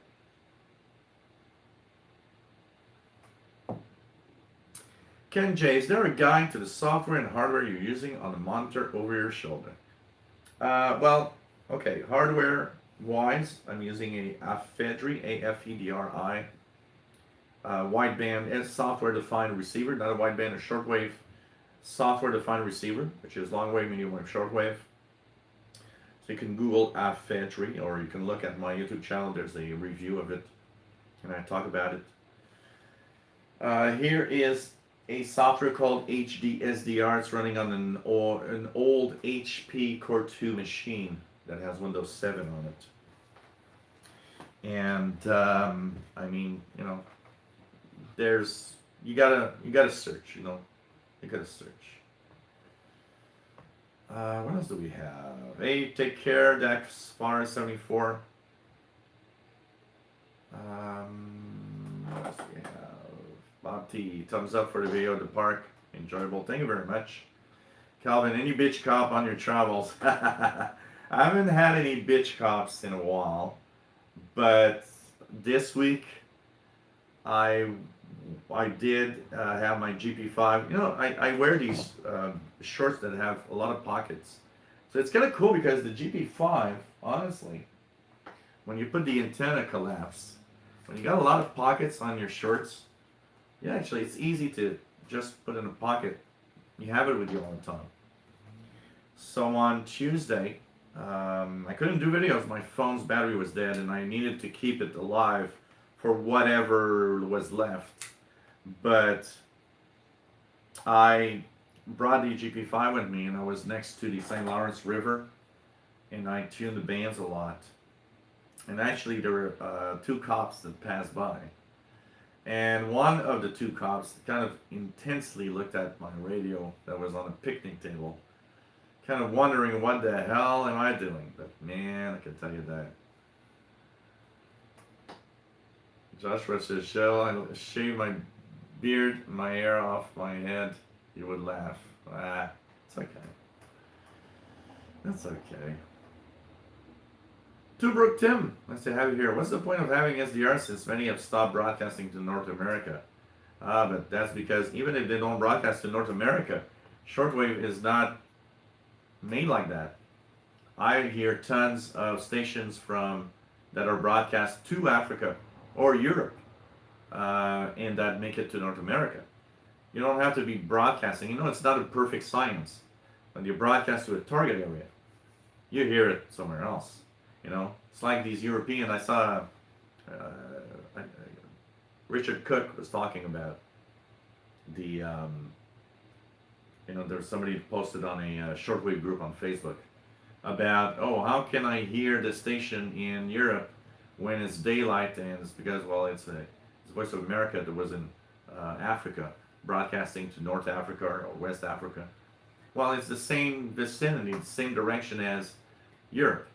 Any stations using a Madagascar relay to broadcast to Africa, well, it's the same general vicinity as North America. If you look at the angle you got to transmit from Madagascar to West Africa, you're going towards North America anyways. And if the frequency is right, you hear it. So there's tons of things to listen to. I got a guy that posted a comment yesterday, I think, and said, well, it's an amateur radio guy. He posted a comment, well, shortwave is dead. No point in listening to it. I gotta tell you, I hear a lot of stations on shortwave. I'm sorry, but just look at my little GP5 walk in the park post. There were 20 stations in there. Shortwave's dead? No, there were 20 stations at 1815 UT. And I can bet you if I do it in an evening, there's going to be a hell of a lot more stations showing up in here. So, nope. Shortwave has changed. Yes, some stations have gone. Shortwave is dead? Absolutely not. I don't agree with that. At all. At all. Red Wayne says, I plowed the snow for town 7 days a week, so I like summer. Yeah, of course. Of course. Cosmic Lettuce, 65 seconds delay. Wow. You know. Dave thoughts the CBC's primary focus should have been shortwave international domestic broadcasting is best served by private enterprise. You know what? I don't agree that much. I don't totally agree with what you say because I personally find the local CBC news is more interesting than private broadcasters will give me. Honestly, private broadcasters are very, very local in what they talk about. CBC is more open-minded. It's more local, Canada, international. You know, just crazy.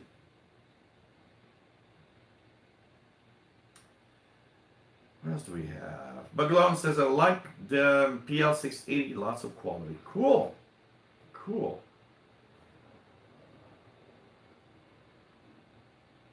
VOA, yeah, Dave thought, you're right. Voice of America never, actually, Voice of America never targeted domestic listeners. I remember when I got the Voice of America calendar 2 years ago, a lot of guys in the US saying, hey man, you got it, but I don't. Yeah, because I'm in Canada, and somehow they decided, well, Canada is not it's not a domestic target, you know.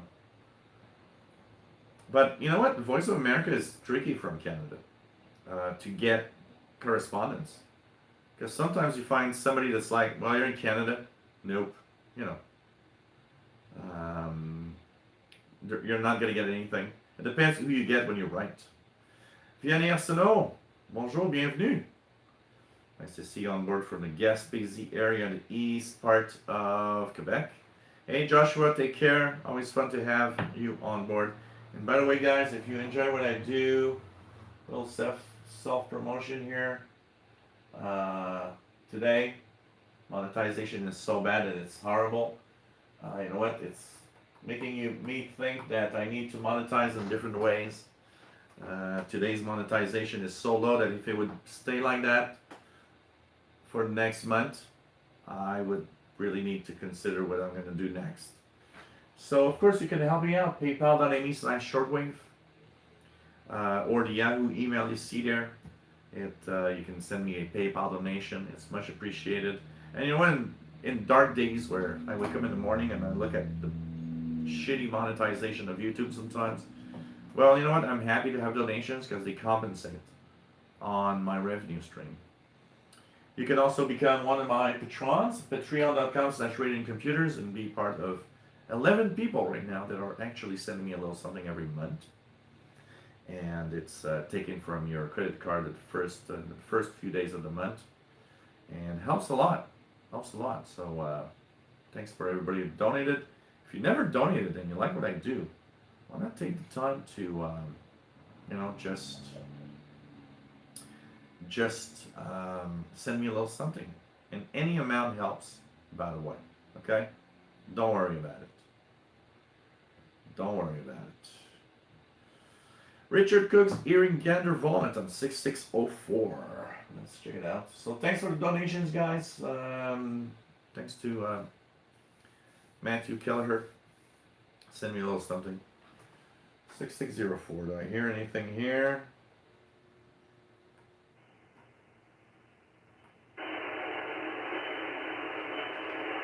if it's still there. Probably gone already. So it's a little far in the chat room. Okay, what else do we have? Bentham Valley is hearing Voice of America 13670. 13670. Let's check it out.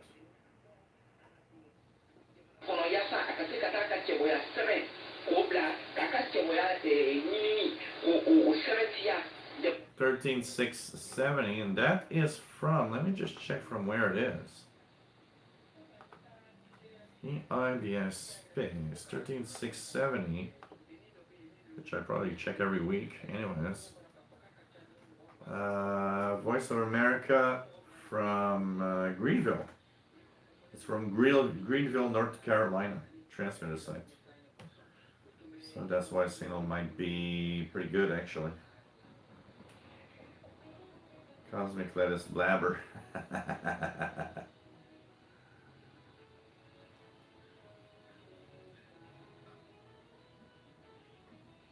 Paul's community tell him so that beer helps crack a brew.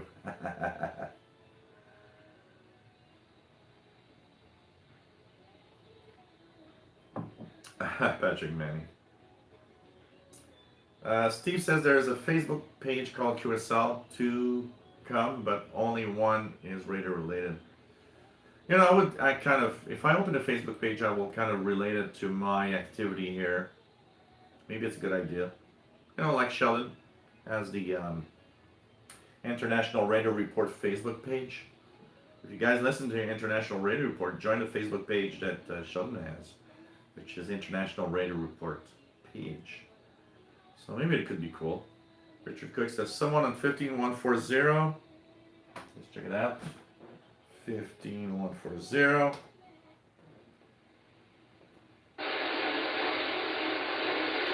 I got something, but it's so weak, I don't know. McGlone says rain in Southwest Florida. Colin, that's gas. Hey, welcome back, Dave Freeman. Nice to have you here. What else do we have? Let's go down slowly. Check out what's available here. Yeah, preon.org, great website for schedules with frequencies and descriptions for number stations. For those that don't know preon, let me just go here. Priyom. Priyom.org. And this is a great page for anybody that wants to listen to number stations. Preon has a number schedules that appear right there in the middle. It's an iframe, it's a kind of a browser frame. If it doesn't work, choose a different browser. You get the full schedule there of what's happening. So for example, next station in 14 minutes, HM01 10715 AM, target North America. So there's a lot of stuff in that page. There's a lot of audio clips of past and present number stations, and you'd be surprised to know the number of number stations, the amount of number stations available and that actually are alive. Eugene Kelly, nice to have you here. David Arden says Voice of America is forbidden by law to broadcast in America. I brought them from England, where I lived there. Yeah, absolutely. What else do we have?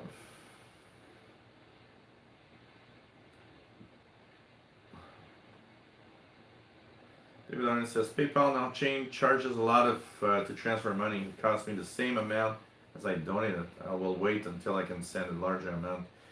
Yeah, a lot of people are reporting this like super complicated. And don't hesitate, guys. By the way, don't worry. When you send money, it doesn't matter if you send it in Canadian dollars or not. I'll do the exchange here. You do it in the local currency. Somebody told me the other day that by doing a transfer in your own local currency, some of the fees were not there. And when I do my transfer from whatever currency you have to Canadian dollars, it gets taken there. Of course, is a fee taken in the exchange rate, but maybe it's better. Maybe it's better. Oh, thanks, Brett. It should be a pink one. What a complex world. You know, Brett, I just looked at how complicated was that moment with your money order, and it was like, wow, it's just so damn complicated to send money. Thanks so much, Brett, and I'm so sorry for like all the problems surrounding it. It's just crazy. Just crazy. W5KJL, hey, nice to have you on board. Taking a break from studying, have a ham general tomorrow. Ho ho, good luck. You should be okay. You should be okay. And good luck with that. That is something I need to do this fall. Get my ham license. And document it on the channel to kind of have everybody go and get their ham licenses. For sure. Hey, can you believe it, guys? I'm down at the bottom of the chat room. Wow, this is so cool. So I'm on my my third beer. So cheers, everybody.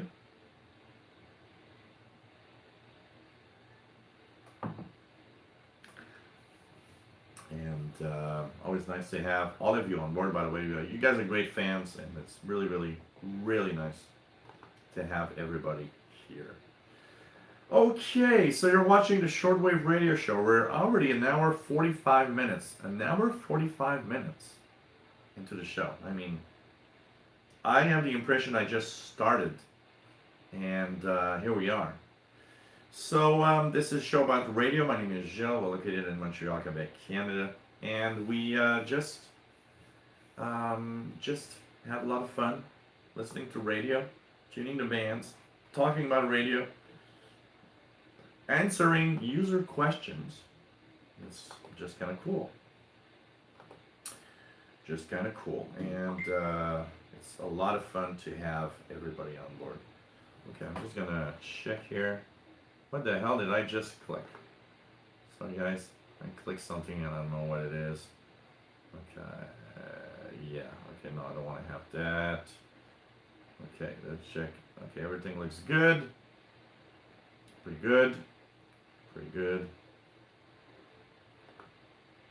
And just restart the chat room. And somebody sent me a message on Messenger for some reason. So, hope it's alright. Oh, somebody from Panama. I've got a friend of mine that watches the show here, by the way. And was in Montreal for a while, but he's a guy from Panama, and he had to return back to Panama. And he's just taking me a little picture from his Panama area in the world. So hope everybody's enjoying the live show. Would you guys enjoy? I'm going to ask you guys a question now. Would you guys enjoy and like it if I had a Facebook page related to what I do here? Okay, let's ask multiple questions. Would you guys like that I add a Facebook page for what I do? And what would you guys like to see in such a radio related Facebook page? I think that would be something I want to know. So what about it? You guys would be happy to have a Facebook page related to this? Or would you like me to do something else? Instead of a Facebook page, something else. I don't know what. I want to know.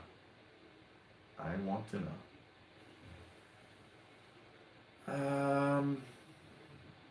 Yeah, good luck on that exam tomorrow, but I know you're gonna have a good time there for sure. Richard Cook says Vietnam trying to come in on 7280, but CRI 7285 making it difficult. And yep, time does fly, David, when we're having fun. Absolutely. You know what? I'll be very fair with you guys. I had a shitty week. I have this, the kind of week that you're like, I just want to say the hell with it and move on the desert island for the rest of my life. That kind of shitty week. And but you know what? I don't know why. I don't know if it's that the week that I'm going through. I don't know if it's.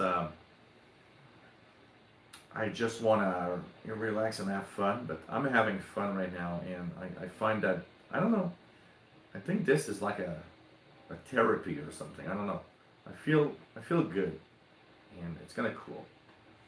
So. JD Williamson, so do you know any updates on shortwave RTL receivers? Anything new? Not really. You know what? One of the aspects of my shortwave hobby that I don't really have a lot to talk about is hardware. Honestly, new hardware, new radios, stuff like that. Maybe that's kind of a weak spot in what I do. Vianney Arsenault says 7285 strong in the Gaspésie area. Let's try it out. That's CRI, I believe.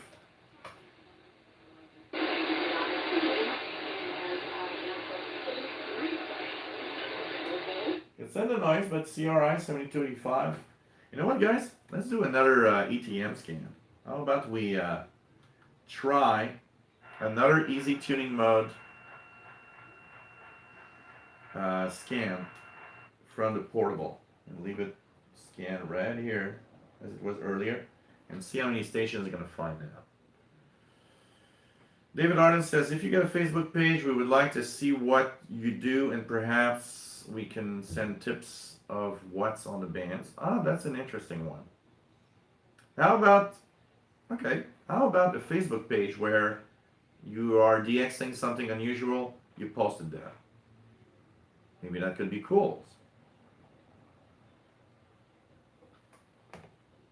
Richard Clements, nice to have you here from the UK. Just come across your live feed, looking at information on shortwave radio, looking at getting into the hobby after many years. Oh, cool.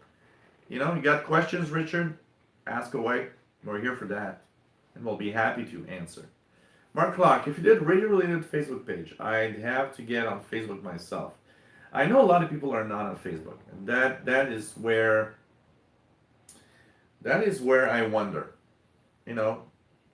Is there another way for me to do a shortwave blog of some sort that doesn't require you to be on Facebook, but would require you to maybe just subscribe? Would that be better? Would you guys find it better for me to have a blog where you just subscribe and we share logs and I post tons of information related to what we're doing here? Would that be better than a Facebook page? With what happened with Facebook, I know a lot of people are scared of, going on Facebook. I know a lot of people actually shut down their Facebook accounts. So I don't know, maybe a blog would be better? I don't know. I'm trying to find I'm trying to do a few things. I'm trying to do a few things and try to kind of, I wonder what can I add to what I have right now to make things even more interesting, I don't know. Matambali, nothing on 7280 or 7285 in Colorado. Okay. Matambali doesn't have Facebook. I know a lot of people don't have Facebook, absolutely. Eugene Kelly says, thank you for your welcome. I'm sure you're going to get my email questions from me. Please be patient. Please do. You know what? I'll be happy to answer. And you know what? I often will, without mentioning names sometimes, I got a email a month ago, and I did one of those Q&A where I answered a few questions. And the guy said, look, I got these questions for you. Please don't mention them in the live shows. And what I didn't mention the questions in the live shows. I just didn't mention the name. So there's no link, Some people are shy to ask questions, actually. I've noticed that some people are embarrassed in asking a question that they, and let's face it, okay, guys, And this is good, really good both for the shortwave hobby and amateur radio hobby, and probably any hobby in the world. There's a big chunk of people that are just scared for some reason. They don't want to look stupid, or they don't want to look like they're asking a dumb question, or and I always like to repeat back, you're not stupid or not dumb. It's as a tech guy, one of the things I notice, people easily bring themselves down in their own comments. As a tech guy, I remember people ask me questions, say, "Well, I got a stupid question. I know you're gonna think I'm dumb."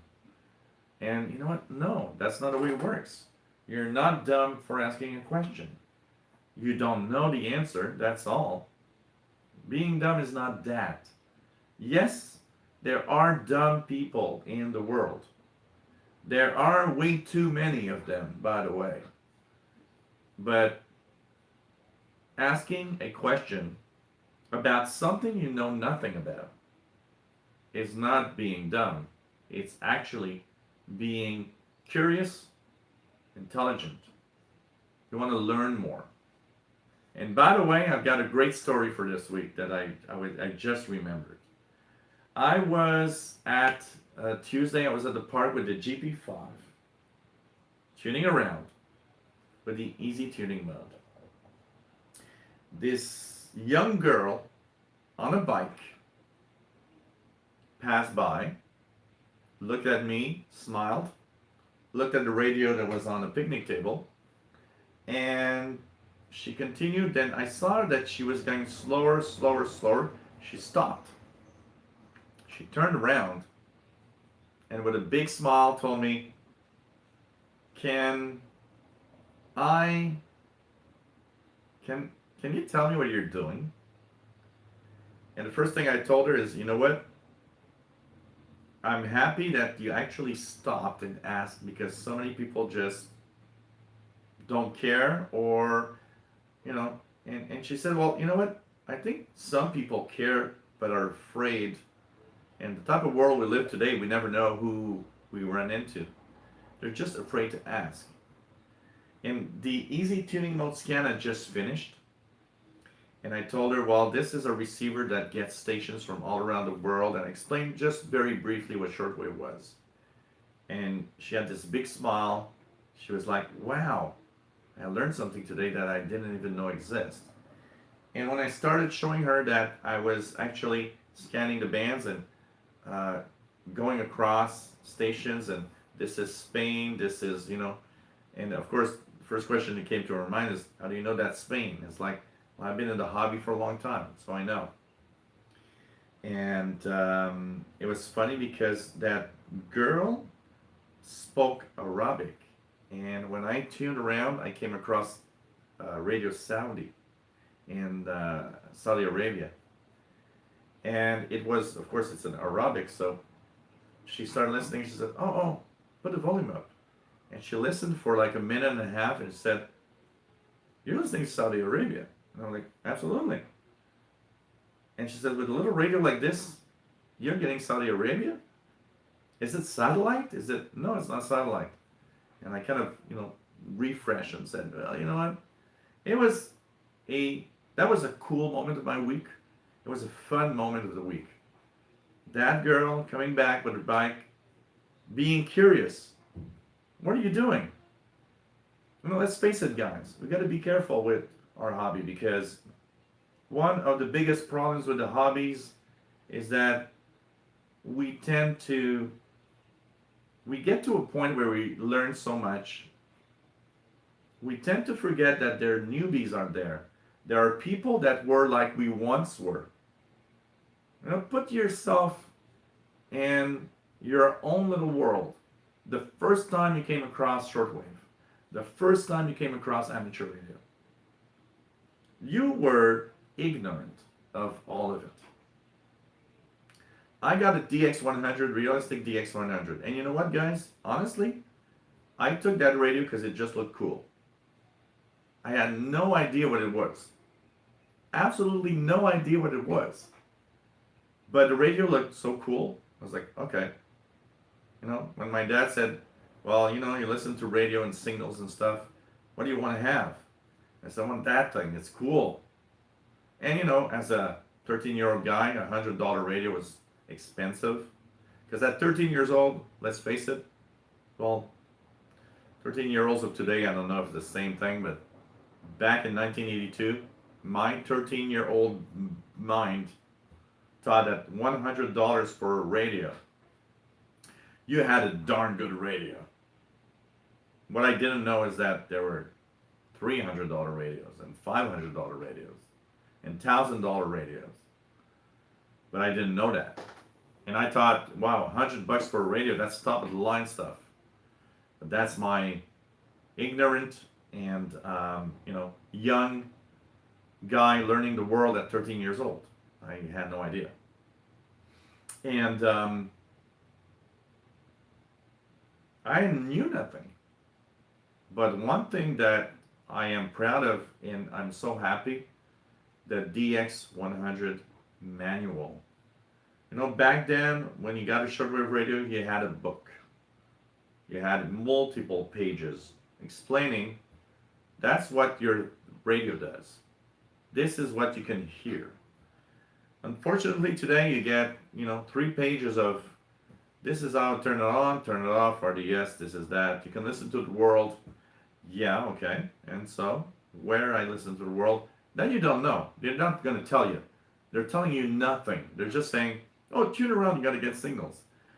Yeah, right. Shortwave is easy like that. Just turn it on. Let's turn on the radio. You got tons of things there. Unfortunately, I'm sure there's a lot of people that would have been passionate about the hobby we have if they had a decent manual, a decent instruction of how it works.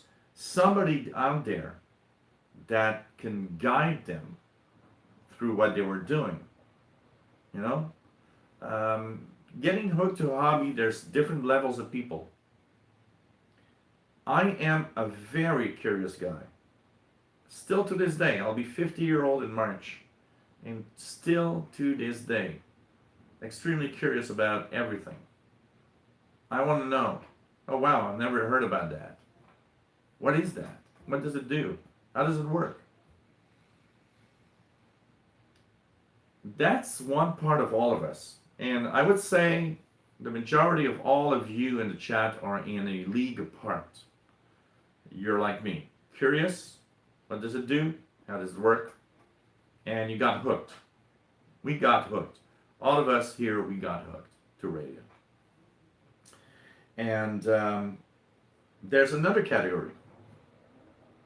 Curious, but not, they're not going to read a 200-page book.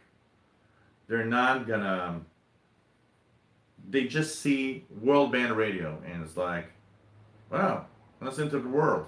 That must be satellite stuff. That's not. And they rapidly are unhappy whatever they bought because it's like, well, I got nothing. And if you got something, especially today, Jock talks about Jesus all the time.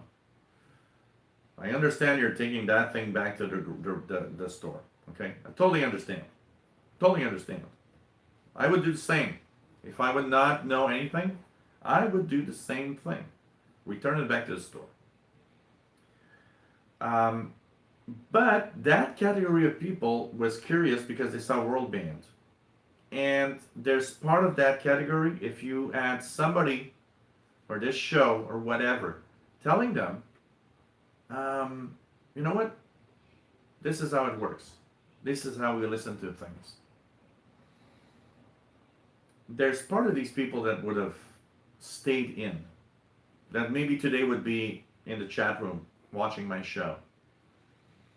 And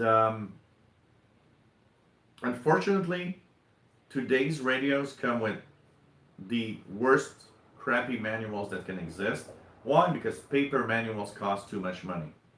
If you put 10 pages more in that thing, you're gonna have to charge $5 more for the radio. You're gonna, according to their statistics, because companies work like that, we're gonna sell, 5% less receivers. So let's just put a 3-page booklet that says, "Listen to the world. This is how it works. Press that button. And that does that." And how many radios out there? I can bet you how many radios out there that are shortwave receivers that are used as alarm clocks. The only thing they do. Wake up somebody in the morning to their favorite FM or AM station. And, the radio does so many more, so much more. It's nuts. And never forget, we have all been beginners. And I can tell you, if I had a show like this when I was 13, I would have been hooked to whatever guy would do that in 1982. But there was none of that. And you know what? Part of what I do now, yeah, of course, somebody told me the other day, you only do this for money. I don't do it only for money. But it is my job. Yes. Let's be serious. But honestly, I cannot do a job that I don't like. And you know what? If I do this and help everybody with their radios, and at the same time make a living, I don't see the shame in there. I don't see the problem in there. It's part of our lives. I got to pay the bills. I'm sorry, but I got to pay my bills here. And some people that followed here were kind of a little, out of that, sad about that, and said, well, you're getting monetization and so on. Yeah, so what? Why can't I make a few bucks at the same time that I actually do this? I don't see the problem here. But that's beside the point. Remember, guys, we're all been at that new moment where we have no idea what it is. And it's up to all of us, to have that curious person and help them out if they wish to learn more about what's happening with our hobby. What are you doing? Remember that, guys. We got to be patient, and we're going to be happy that somebody stops, like that girl in the park, and tells me, "What are you doing?" Well, you know what? Take the time to talk. That girl was impressed, honestly. She was totally impressed with what happened at that moment. And it showed. And I saw that light, you look at the eyes of someone and it's like, wow, okay, they are amazed at what's happening right now. Well, that's cool. I like that. Love that girl.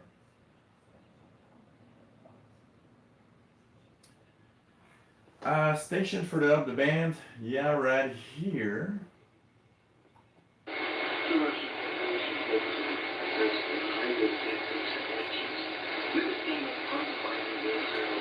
$73.15. That sounds like Radio Romania, by the way. 7315 kilohertz. Bobby, I heard from Mike Bott to stay away from the GP5. You know what? There's one flaw in the GP5 that's really, really bad. Okay? And that is, because I saw his rant of the GP5. You ranted a lot about it, Mike. And it's the fact that when you turn it off, this thing consumes a lot of battery. So you don't put alkalines in here, because if you don't use it for a month and a half, batteries will be dead, and you even haven't turned it on. For some reason, there's a power consumption in the GP5, which is probably the same as the Texan PL365. It probably does the same thing, and it drains the battery down. Mike likes to take radios with him everywhere. And of course, put rechargeables in here and go into a backpack tour for several days. Yeah, I understand. In 2 days, the battery's going to be dead and you're not going to have radio. So the guy doesn't like the radio, I would say mainly because of that. Um, I'll be fair. I got my GP5 given away by Conicom. They gave it to me, and it's obvious that they gave it to me because they knew it would make a publicity stunt in some way. That I will talk about it.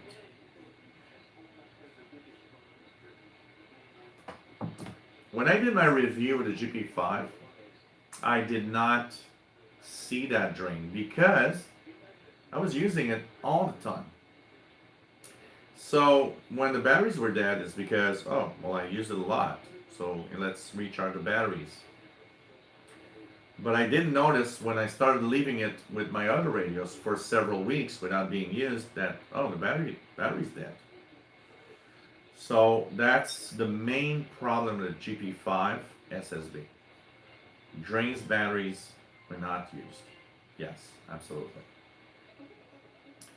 That said, I learned to use it like that because I've got rechargeables in here. And if I know I'm not going to use it for a long time, I just remove the batteries. So I've learned to use it like that. You know what? My major complaint, honestly, would not even be on battery drain. My major complaint is the lack of keypad. So tuning signals in here is dreadfully difficult. When I did my my walk in the park yesterday, I wanted to tune the 20-meter band. Yes, it is a pain in the ass to tune anything out of the ordinary. It's a pain in the butt. There's no keypad. So I've used the memories to compensate somehow. But yeah, my biggest complaint that I would have on a GP5 is it's a pain in the ass to tune a frequency. But that said, yeah, battery drain is an issue, absolutely. I can't understand why it uses so much power. But still, what I would say is I love the radio. I like the form factor, it's nice. And I told you guys pretty much what I find negative about it. For the rest, I usually find this is a bloody sensitive and cool radio. And I would say that the majority of reports that I've seen from people is they love it. That's all. W5KJL. So I went on a blabber time. You see, guys, I can talk and talk and talk for ages. W5KJL, many thanks, guys. Started out listening shortwave, little portable radio, got a bit of the radio bug, and the rest of history. Cool. Cool. Danny, shortwave, and radio DX. You just go. I'm far in the chat again, guys. I'm so sorry. I just had to, Hey, I'm from Moscow. Nice to have you here, by the way. So Danny Shortwave says, I have a Facebook page and it's been a while since I've done a live feed of my scanner radio. It's much easier to stream live there. Oh, okay. Patrick says, don't do Facebook. A lot of what is being posted today is fake book. Matambale says you could create a Discord channel, could do live reports there 24/7. Yeah. Calvin says a blog or website would be a good idea. Yeah, I would do a website, honestly. Eugene Kelly, blog on a private server.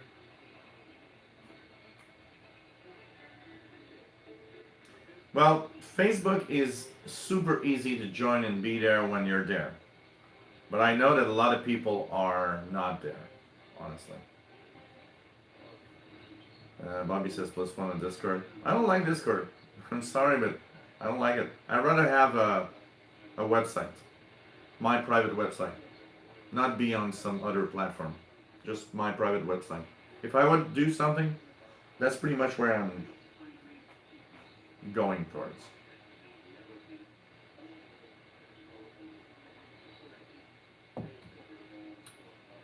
Yeah, well, I blog pretty much. YouTube. What I do on YouTube is it's kind of a blog, honestly.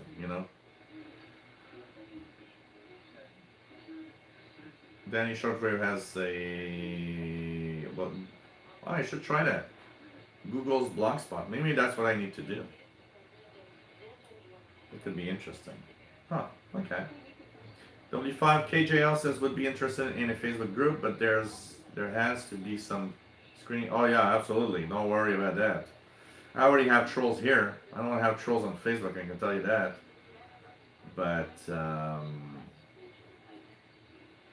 there needs to be a.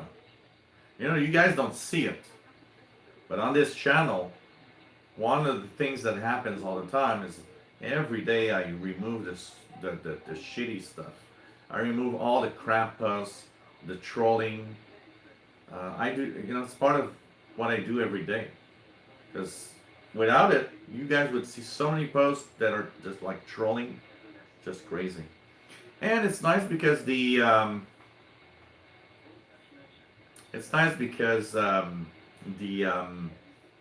YouTube filters are actually pretty good at putting trolls where they need to be. And that I like. Rock Restaurante, no show, no Facebook, will not exist in 10 years. Yeah, it will exist in 10 years, I can tell you that. Jenny Williamson, no dumb questions, only dumb answers. Yeah, that's possible, absolutely. Ralph Bender, yes, Google Plus will be a good choice. Yahoo is still going down. A lot of groups, changes for Yahoo groups. Yeah. St. Joseph, never be afraid to ask a question. No one knows everything, absolutely. I don't even know everything about this hobby, so you know what? You guys have made me learn tons of things, and the reverse is probably true. You guys learn lots of stuff also. So, Bobby Burgess, we know the first part, still learning second part. Absolutely. Danny Shortwave, I would go with a blog with your own domain name and maybe some web hosting. Yeah, that would be more of what I would like to do because I would have full control of everything. Max Estron, good story, Jill. Chicks love shortwave listeners. And she was quite beautiful, I gotta say, guys. Casey Red Dragon says 12624 channel marker. Let's check it out. 12624.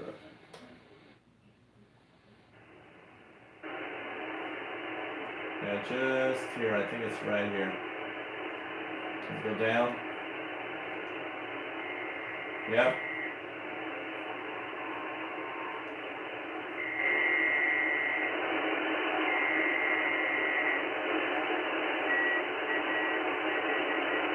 TAH. So 12622 upper sideband or 12624 CW.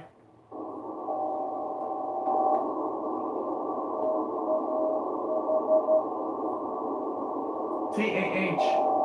That is Turkey, the Turkish Maritime Station in channel marker. TAH. 12624 CW or 12622 upper sideband. Thanks for reporting, Casey Red Dragon. Yeah, David, it was cool, and it's one of the rare times. I mean, most of the time people ignore. Last time that happened, it's funny because it was also a girl. It was at Perry Island, and a guy. There was like 5 people that arrived together, young, like a little young gang.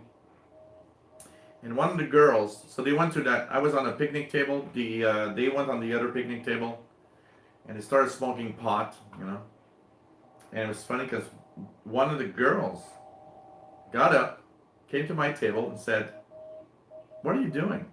Because on my radios, I had, 50 feet of wire and trees. And I started telling her what I was doing, and she was also very, very, interested. And it's just so funny because it ended with, "Oh, you want to join us and smoke some weed?" I was like, "Nah, thanks. I'm on my radios. Enjoy yourself, have fun, guys." And that's it. That was just funny. Richard Clemens says, "I can understand what you're saying. I've just purchased my radio and it told me really was how to set the clock." Yeah, pretty much, Richard. It's like, set the clock, this is that, this is that. That's where you listen to international stations and hope you find them somewhere and hope you're happy. I was like, yeah, okay. Yeah, 15,520 is probably Spain. When the actually, whoops, I can't open whatever. 15,520. It's not there anymore, but I'm pretty sure. Sometimes Spain stays there for a long time. Mark Clark says, I've seen a huge drop in advertisement on YouTube this past week. Well, it explains my shitty day. You know what? I hope it picks up, because if YouTube would be like it is today in the next month, I don't know, man. I'm gonna have to do something. I'm gonna have to charge for stuff, or I don't know. You know, since the beginning of the year, YouTube monetization has been one of the best I've seen in a long time. And starting July 30th, huge drop. And today is so low that I actually haven't seen this so low in probably 2 years. And you know what? It's my income and it's my work. It's my living. I gotta say, it stresses me a little bit. Because, you know, when I see that happen, and this is probably what is the worst problem with YouTube, not having control over all of it. You know, I'm at the mercy of YouTube, because if they have no monetization going on, I got no control. There's nothing I can do. But my revenue's down, and I got to do something. I got to pay the bills here. If, you know, I am a little bit stressed today because of it. That said, my July monetization was good. So, you know, this month I don't worry, because AdSense pays YouTubers every 21st of the month. I got nothing to worry this month. But if August would stay like it is today, I'm gonna tell you one thing. I'm gonna have a rough September when it pays. And that's the worst part about YouTube, being under the control of somebody else, of that big machine called YouTube, where you have no control of what's happening. Matambali says, man, some of these early radio manuals are so well written. There was a real education in them. Absolutely. The DX100 manual, beautiful. I can tell you that. Oh, that, JD Williamson. A one-page leaflet. I don't even call it manual. A one-page leaflet that says, download the manual from here. Absolutely. I'm at like, I don't know, when I started the show, I looked at my monetization. I was, if I look at what I usually have, I'm at about 40% down today. If I average for the last week, probably 20%. Today I'm 40% down from regular monetization I'm used to see. You know what, Richard? One of the first things that you got to do is be here, watch my videos, and be in the live shows and ask questions. I've got a lot of newbie videos on my channel where I explain things in the most basic way possible. Unfortunately, I think your best friend for learning is Google. There's not a lot of really useful newbie books or, unfortunately today. Hey, Brett Wayne, take care. Go watch the Bigfoots. Dave Todd says, I don't mind manuals in PDF format online. I can print them. Yeah, absolutely, but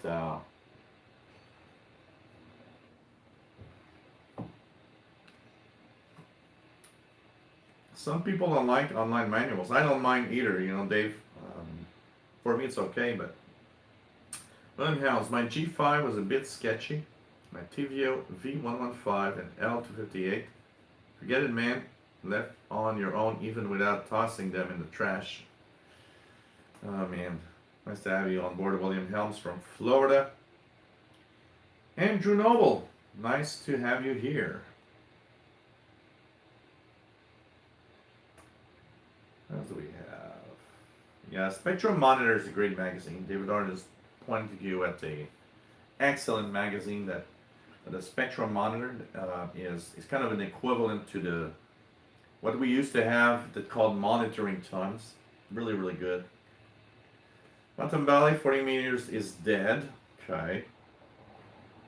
Max S. Strong says he loves his $29 K2 105. Great small shortwave transistor.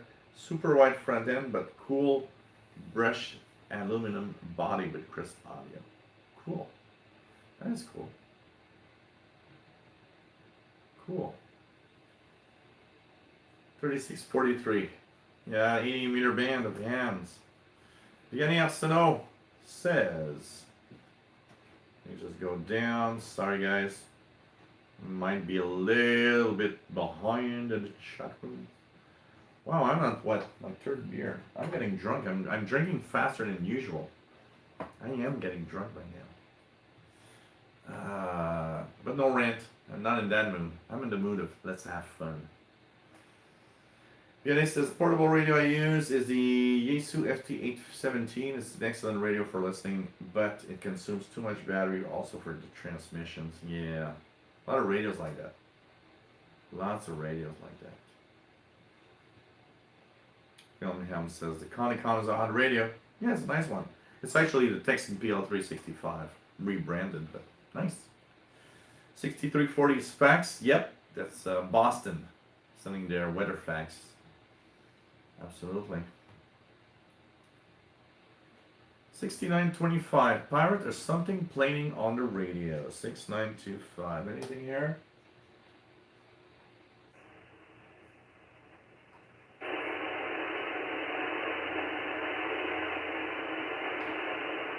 There's definitely something in my noise level, but nothing much that I hear, honestly. It's probably a pirate. 6925 is one of the pirate frequencies. Trustin Patty says, I got a PL380 today. I must say ETM on shortwave is very nice. You know what? I always tell everybody, because one of the biggest problems when you get a shortwave radio or when you get new devices is, you know, what I call the gadgets that we never use. And I remember the first radio I've ever purchased with ETM was a PL380. ETM means easy tuning mode. And it's the same that you got here. Easy tuning mode. And I thought, yeah, that's a gimmick. No, I use this all the time because it's so cool. It scans through the international broadcast bands and logs every station that it actually received while it's scanning. And then you can go through all the different stations it found. I gotta say, ETM, one of the great new features, great new modern features of shortwave radios. Really, really nice, I gotta say. What else do we have? Gary Stephenson, nice to have you on board. My first shortwave radio was a National Shortwave 54. What was your first one? WW80, Gary. Okay. My first shortwave radio, so, you know, I'll be 50, so of course I was a teen in the 80s. My first radio, my first encounter with shortwave is a radio that I don't really know what it was. But my dad had gone to a store in Canada here called Consumer Distributing. It was a very weird store, but they had cool stuff. And it was a multi-band radio. Can't remember the brand. I remember the looks of it. I even just now remember the smell of the radio itself, the electronics. I don't know what brand it was. I don't remember. But my first encounter with shortwave was on that multi-band radio. And I guess we're probably in around 1980, 81. My first real radio the one that is started all of this, the radio responsible for me doing a live show like this right now was the Radio Shack Realistic DX100. Analog radio. I thought it looked cool when I was 13 years old. I listened to the world with that thing. Today, when I compare it, today when I listen to it, yeah, it's a crappy radio. But I didn't know better back then. It was my radio. It was the cool radio I listened to these stations from around the world with. And there were a lot of stations back then, so it wasn't a problem, even if it was a little crappy. You were hearing tons of signals. So my first real official radio that I would say would be the Realistic DX100. Of course, the first ever radio that I owned in my life was a gift from my sister when I was like, I don't know, 9 years old. And it was the Ernie and the Bathtub AM radio. That was the first ever radio I've ever had. It was an Ernie and the Bathtub radio. And my sister had given that to me as a gift for my birthday or Christmas or I don't know. And that was like in 1978 or something. And I still remember it. And I'd like to have one today. And you know what? I'd love to have my Ernie and the Bathtub. I see some pass by on eBay from time to time. Oh man, souvenirs. Dr. Sissop, nice to have you here. Always 9395, 3330, blah blah blah. Okay, let's try 9395, which is WRMI.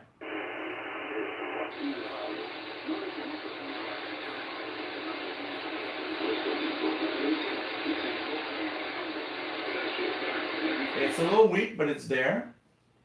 3330, which is CHU Canada time signal.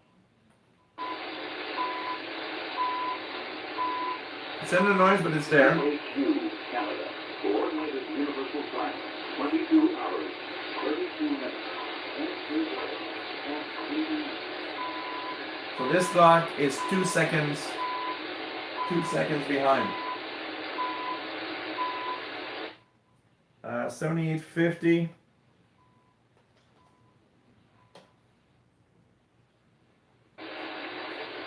Nothing. 14670 never comes in here. Skips over me all the time. So that's the scan of signals, Dr. Sissa. Ralph Bender, Betty's calling. Cool, take care. Always nice to have you on board. Calvin, anywhere you can get a PDF of the DX100 manual? Oh, you know what? That's a good idea. That's a great question, honestly. Can I get a manual? Realistic DX100 PDF manual. Anywhere I can get that? Got it here. No, you gotta be gotta be a member. I want to create an account for that. Yeah, I don't want to be an account for that. Where else? Where else? Service Radio Picks. RadioPicks.com. What's that? Oh, I got a service manual for the DX100. There's a service manual available. Okay. Seems to take a lot of time to download. PDF. No, this is not what we are searching for. Yeah.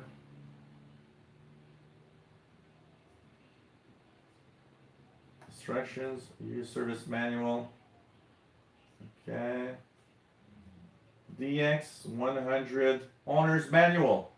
Here it is. Okay, I gotta be there, and no, oh, I hate it. You gotta be a subscriber everywhere to get a manual, man. EHAM online. Okay. EHAM online should have it. Huh. DX24 owner's manual. For your reference is DX100 specs. Yeah. Manuals, no manuals. Yeah. You know what? I'm gonna check it out, and I'm gonna try to find one, honestly, because I would like to have the original manual for the TX100. And when I find one, Calvin, I'll let you know. Vianney says 14222. 14222. For sideband. Echo Alpha 3, Japan Echo from Barcelona. We've been hearing that guy a lot. He's often in 40-meter bands. What else do we have? Thank you for the good report in California. Good evening. Michael, Echo, America, 3, 1, 2, 3, Japan, Echo. And my name is Blue. London, Oscar Uniform. Here in Barcelona, Spain. Your time overnight. 5-9, first 10. Your time, Mike. So Spain 14222 upper sideband. Hey, Uquili, nice to have you here. Thank you for the nice comments of a nice show. Whiskey 8 Oscar, yeah. Well, cheers, Vianney. And cheers to anybody drinking whatever, water, tea, coffee, wine, strong alcohol. Cheers.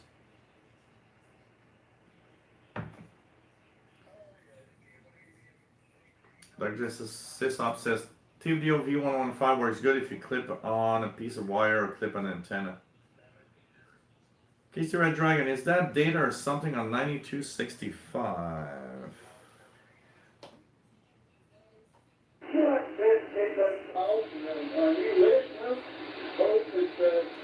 I've got this religious station that I believe is WINB. WINB. And they're calling North America.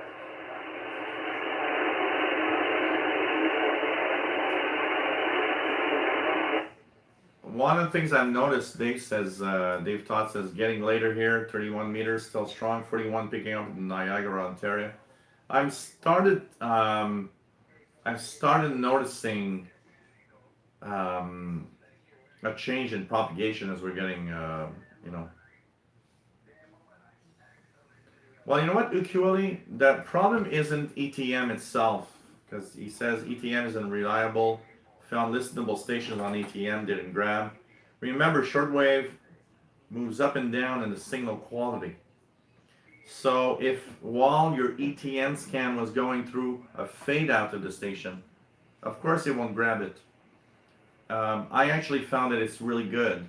It's just that you have to understand, yeah, if it wasn't a fade out, it will not see the station. That's why you got to do, several ETMs in a short amount of time to see what it's getting. Now you get a big picture of everything that's there. Bill Ross, nice to have you here, says I have a Texan PL390, same as T380, but with 2 speakers. Of course, stereo is poor when speakers are only 3 inches apart. Yeah, that's life. It's not a pirate. 9265 WINB. That's not a pirate. Mountain Valley still have my first shortwave radio, a Warren's Airliner 4-bander. Wow. Jack, N9IIF, Voice of Turkey, 9830. Yeah, absolutely. 2200 hours. Bangladesh. Thanks so much, Mr. Abdul Razak. It's the letter corner. Bangladesh and all. Hey, Ernie Turner, nice to have you here from Australia. And the following letter from UK, from Mr. Paul Glover. Hey, Sir Madam, I have just tuned in your station, 28/7/2018. Heard your news broadcast in English. You have a very good signal of 5.5.4.4.4. I am on the south coast of the UK and I'm using a 60.9 a realistic DX302 receiver with Oh, wow. for Realistic DX302. by computer pre-selected. So 9830 kilohertz, Voice of Turkey with its listener's letterbox. Dave Todd says, my first experience with shortwave was an Eaton's Viking brand transistor radio my dad had in the early 60s. Wow. Remote camping in Northern Ontario, shortwave was the only stuff that came in. Yep, WINB is the station in Red Lion, Pennsylvania. Yeah, Dr. Sisop, Radio Havana, Cuba has been having a lot of problems with their transmitters and the audio lately. I can tell you that. Casey Red Dragon says 9760, which is Radio Romania. Very strong. Their latest feature filmed by Adam Dunn, which will have its world premiere on August the 4th at the international competition. Radio Romania 9760. When we compete for the Golden Leopard Award granted by the Swiss jury, that is been by Alexander Matthew, Adam Dunn. I'm going to try it, Calvin, and I'll let you know when I find it. Or I'll send you the PDF file or something. I would like also to have a copy of the manual, honestly. Beginning of Sonoma, my first radio was 1965, 15 years old. It was a pair of portable CB Radio Shack I ordered by catalog. Never stopped having new radios after that. Second radio was a 23 channel CB base. Pretty cool. And now he's a ham radio operator with several radios. You know, a lot of hams started out as listeners. A lot of hams started out as listeners. A lot of hams come from the CB era also. They had CB and they thought, well, you know what, this is cool, I want more. I can tell you that. Yes, Calvin, I will send you with great pleasure the PDF. And you know what? You're going to have one this weekend. You want to bet? I'm going to find it. I can tell you that. And I will send you the PDF. Absolutely. David Arden says, my first radio was an old 6 transistor radio my dad brought home. Didn't work. My dad said if I fixed it, I could have it. Found a loose connection and repaired it, was mine. Cool. This is so cool. You know what? That always reminds me of, you know, and I'm so sad that I don't have it today. You know, when you're young, you don't realize the importance and the value of something. I got a Canadian Forces tube radio from, which was the 1950s or something like that, after the Second World War. I had a big rack, and there was the amplifier, power supply on the top, the big, huge radio with tons of knobs, and the second part, which was a full general coverage receiver.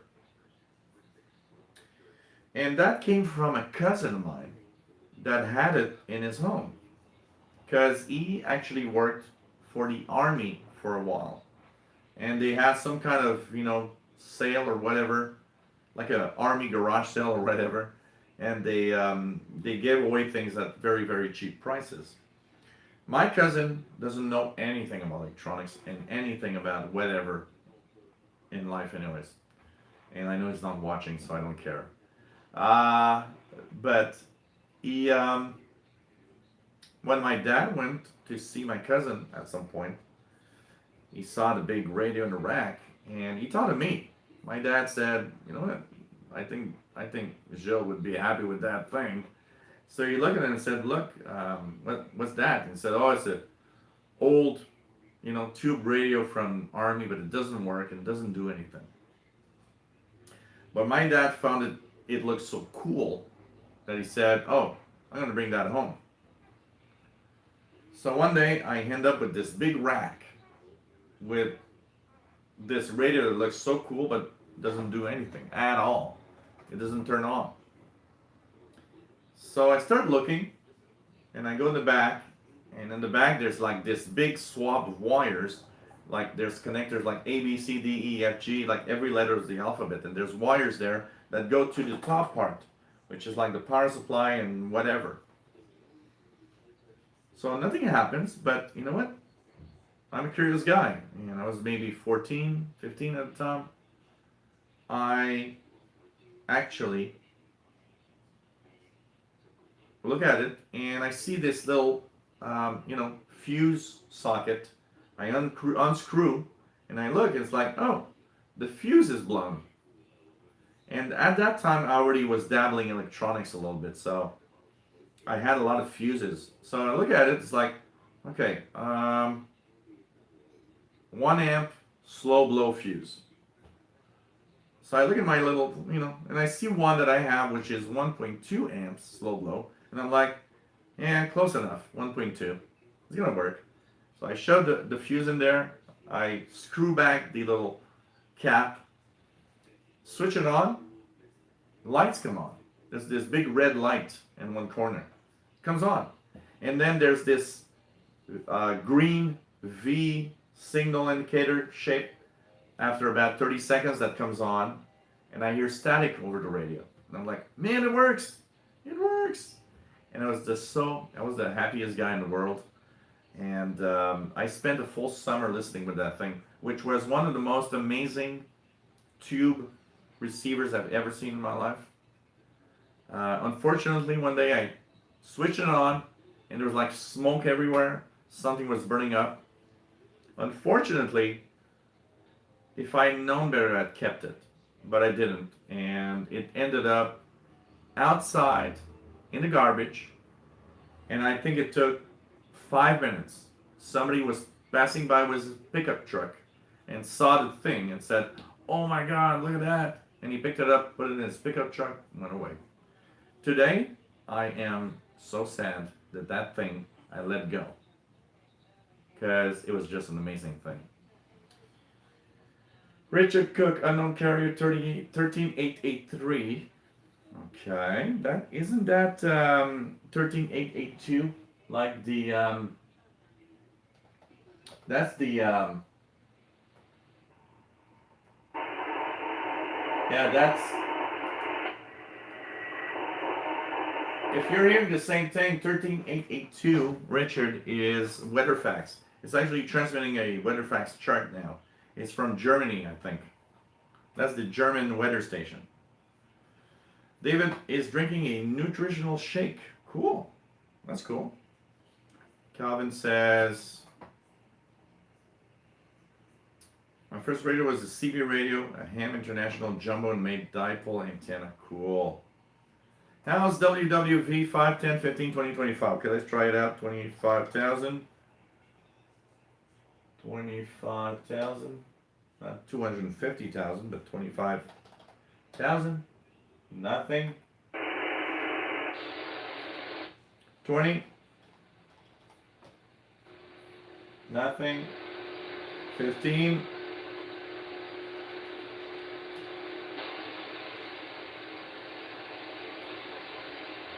It's very weak there.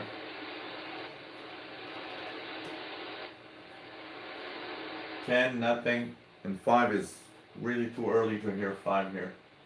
5 is really good at night, but not at this time. 10715, number station.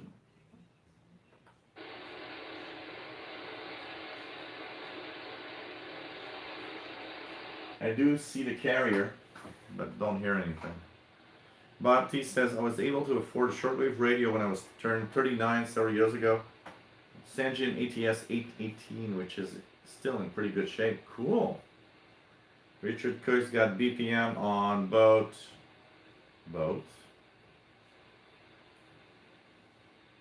5,000, 10,000. RWM on 4996. Weaker 9996. Pretty cool. Let's try 9996 here. Anything there?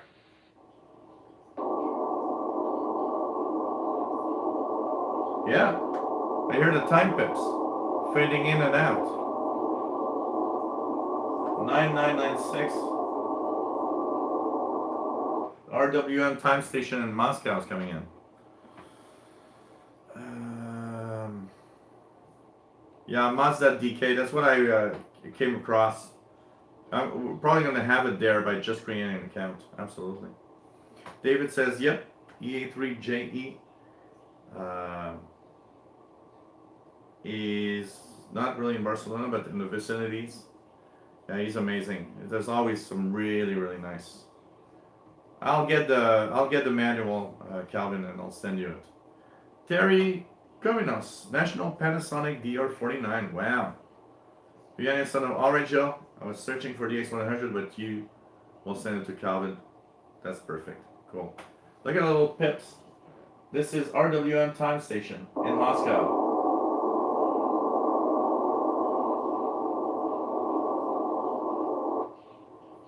Oh, it's not being heard very well right now. But I hear the little time pips. Richard Clemens, absolutely. And you need to go to preom.org.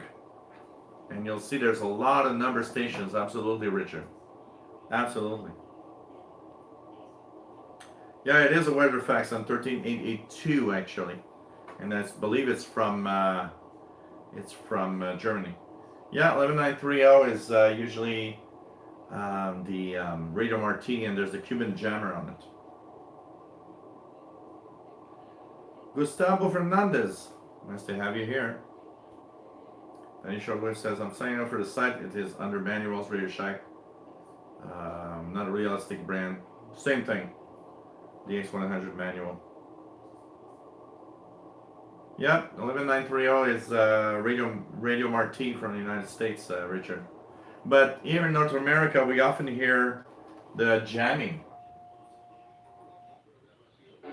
Este lunes, 6 de agosto, La Vida y Obra. I've got the station, but sometimes I get just the jamming. Thanks for sharing, David. Absolutely. Matthew Bally says it's a RBS1 CCT46217 Stromberg Carson. Wow. Butterbean, hey, how are you? Nice to have you on board from Georgia. Really nice to have you on board.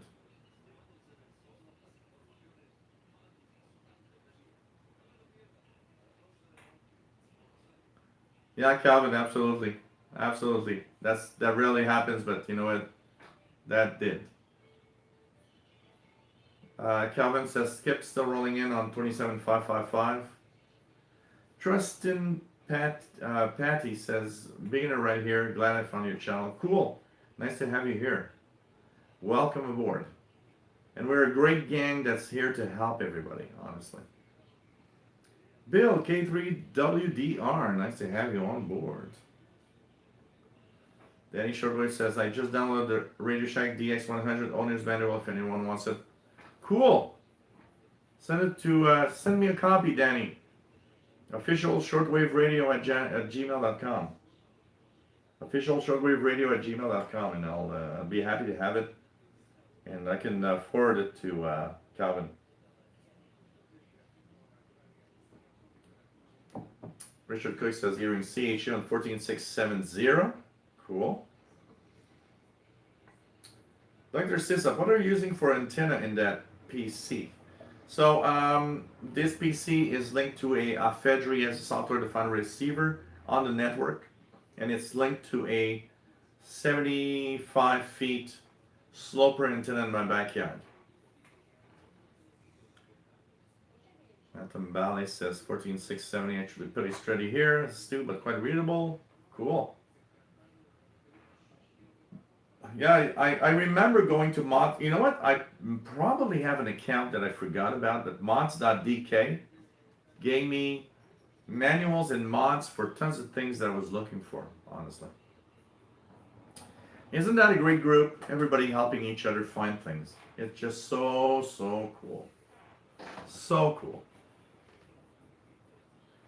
Like their sysop says, Southeast, you pick up many stations from Mexico, Cuba, Caribbean, and South America. Many of them pirates in Spanish. Absolutely. Absolutely. Richard Cook says tropical propagation happening on the FM. Cool. So you're watching the Shortwave show. I will show you guys this again. If you guys want to help me out, for example, today is so crappy monetization that If it stays like that, I could not even pay the rent. So if you want to help me out and, just give me a little thank you gift, say, hey, I love what you do. Patreon.com/radio and computers. That's tricky, but make sure you set a limit, maximum limit. It takes a little something every month.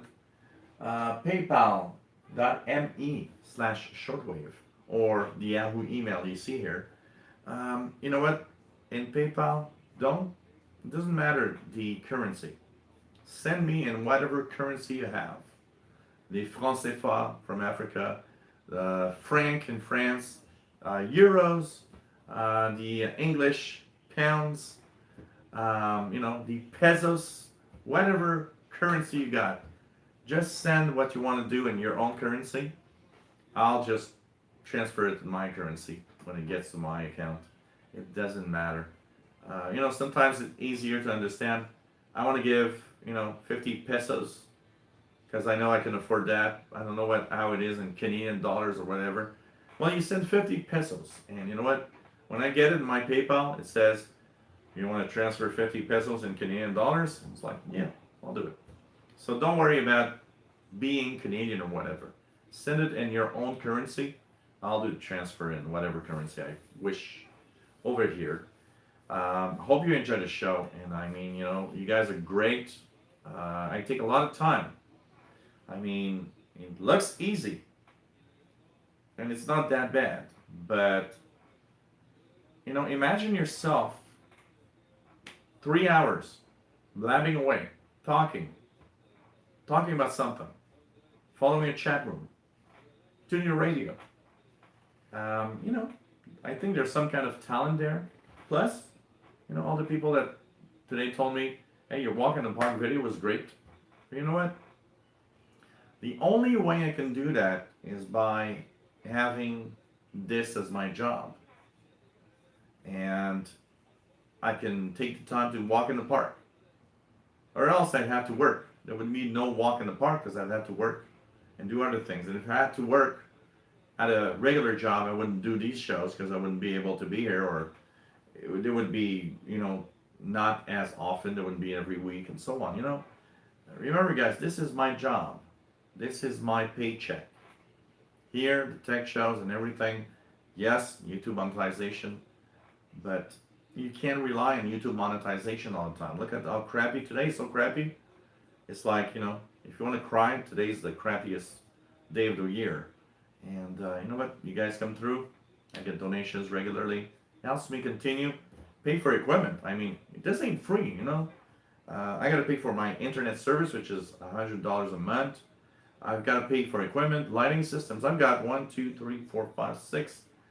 lights beaming in on me. You got to pay for that. That ain't free. I have to purchase all of that. The computer, it gets old. The whatever I'm using, at some point you got to replace all of that. You need money for it. So all of that is thanks to your donations and everything that I do. If you like what I do, please think about it. And if you never donated and you can do it, well, think about it, man. Why not think about it? It helps me out in whatever amount you give, even if it's $1. You know what? You give me $1, you're already better than 95% of everybody watching. Think about it. You're better than 95% of everybody who's watching, because donations, very, very small chunk. You might think, well, the guy got 1,000 views in 24 hours for his live show. I want to tell you one thing. 98% of that 1,000 views has never given a penny. Think about it. Most people give nothing and just consume and just think, well, you know what? You got monetization. That's okay. If you like what I do, okay. I sound like a preacher from, a Brother Stare thing. I need $1 million. I don't want to have $1 million. Although, you know what? If you're rich and you want to give me $1 million, feel free. I'll be happy to get it. But you know what? This is my work. I'm not a millionaire. I do an okay living, but it's thanks to people like you I'm still here. Hey, Darth Vegan. Woohoo, I'm in the 1%. That's pretty much it, you know? Oh, God. Vianney, hey, Joe, the show is perfect and so interesting, but where is Paul the Gangsta Cat? Outside. I know you guys want to see Paul the Cat. Oh, I get that all the time. Yeah, Turkish lira, Mexican pesos. Yeah, there's this stuff. Whatever currency. It doesn't matter. So Paul the Cat is outside. That's why he's not in here right now. Thank you so much, Danny Shortwave. And you know what? That's why I love you all. This is so cool. So cool. Michael Mancini, nice to have you here. Came from the Shortwave page on Facebook. Cool. Like there's this up. When 7 is ending, by the way, you need to upgrade that PC. Know why? This PC will not upgrade because it runs my SDR. I don't care. I got Windows 10 on everything else, and you know what? I got a comment the other day, well, you're a Windows fanboy. Yeah, really? Look at that, guys. This is me running the chat room. I'm on Linux Mint. Okay? I am on Linux Mint, not even Windows. So you guys can see that. Am I really a Windows fanboy? No, I'm more of a tech fanboy. Whatever tech I use, whatever tech you use, perfect. Great. As long as it works. No? Well, Calvin, I hope you remember that if you win the Euro Millions. And by the way, if I win any amount that is large enough, I'm flying you guys into Montreal to kind of do a live show and have some beer together or whatever you want. Richard Cook, KBS World Radio 11810, just very weak. Cool. Cecil Chavez says, just past technical, can you suggest a good DMR? Anybody wants to suggest anything?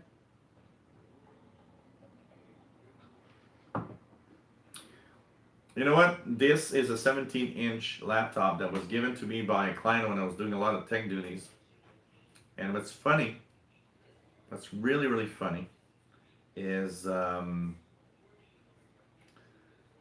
it doesn't, actually Windows 10 installs on it, but the screen is dark, it's blank. Except when I put a second screen, then I can see the desktop. And you know what? I thought, what the hell? Let's put Linux on it and have fun. And that's where I am. Oh yeah, there would be karaoke and everything. I can tell you one thing. If I have more than $10 million in a lottery or something, I can tell you guys, I'm flying you guys to Montreal and we're going to have a hell of a lot of fun. Yeah, Bobby, maybe that's what I should do. I should try it out. I actually, you know what, Bobby, I've never installed wine and tried wine. I should. Darth Vegan says, body TYT MD380. I don't even know what that is. Good radio, inexpensive. Okay, I'll check it out. Kind of interesting. Richard Clemens says, thanks for the broadcast. We'll definitely be following you and keeping in touch. Keep an eye out for some UK pounds coming your way. Thank you very much, Richard. And you know what? We are here every Fridays, 2000 hours UTC. Okay? Okay, Vianney, I will send you an email. I will send you an email, absolutely. Danny Shortwave says, Linux Mint is very good. I used it before. Need to install that on my old Core 2 duo. That's the Core 2 machine. The laptop that I showed you guys is a Core 2 machine, an old machine. And it works great with the latest version. This is Linux Mint latest version, whatever it is. I've forgotten version number. But it's the latest version running on it right now, and it actually works great. Mathambali says, I had a great success with wine back in the day. Calvin says, I'd love to see Montreal. Well, you know what? It's a great place to be, I can tell you that. Linux Mint is actually very, very surprising. No problem, Darth Vegan. No problem. So hey guys, I hope you enjoyed the show today. We're 3 hours and 5 minutes or something like that. Did you enjoy? I hope you did. I'm gonna say bye bye for tonight, and hope you enjoyed today's show. I'm gonna take it easy for the rest of the night. To the bands, and you know what? We're gonna have some walk in the park videos this weekend. I think it's gonna look like walk in the park videos. I want to thank you all for being here and being great fans. It's really an honor for me to meet people like you. I never thought when I started doing live shows that there would be so many amazing fans like you guys. And you start a live show for the first time in your life, and you know there's people watching, but you don't grasp the amazement of all of the people around the world watching. So it's just crazy. Take care, my friends, and love you all. Stay safe. Thanks for the donations, guys, that went through during the show. And stay safe, please. Remember, starting next week, 2 shows for 3 weeks in a row. That means starting next week, we got a show on Friday, 2000 hours UT, Saturday, 2000 hours UT. Then the week after, Friday the 17th, 2000 hours UT, CIDX Barbecue Live Show, August 18th, 2000 hours UT. The other week after that, we've got Friday the 24th of August, Shortwave Show. Saturday, 25th of August, VHF Show. I mean, there's going to be a hell of a lot of radio shows coming your way in the next few weeks. So don't forget about that. Take care, my friends. Love you all. Hope you enjoyed the show. I'm taking it easy for the rest of the evening. I think I'm gonna go cook some pork chops on the barbecue tonight. Bye, my friends. Love you all. You guys are great. I mean, the greatest fans in the world. Stay safe. Love you. Bye.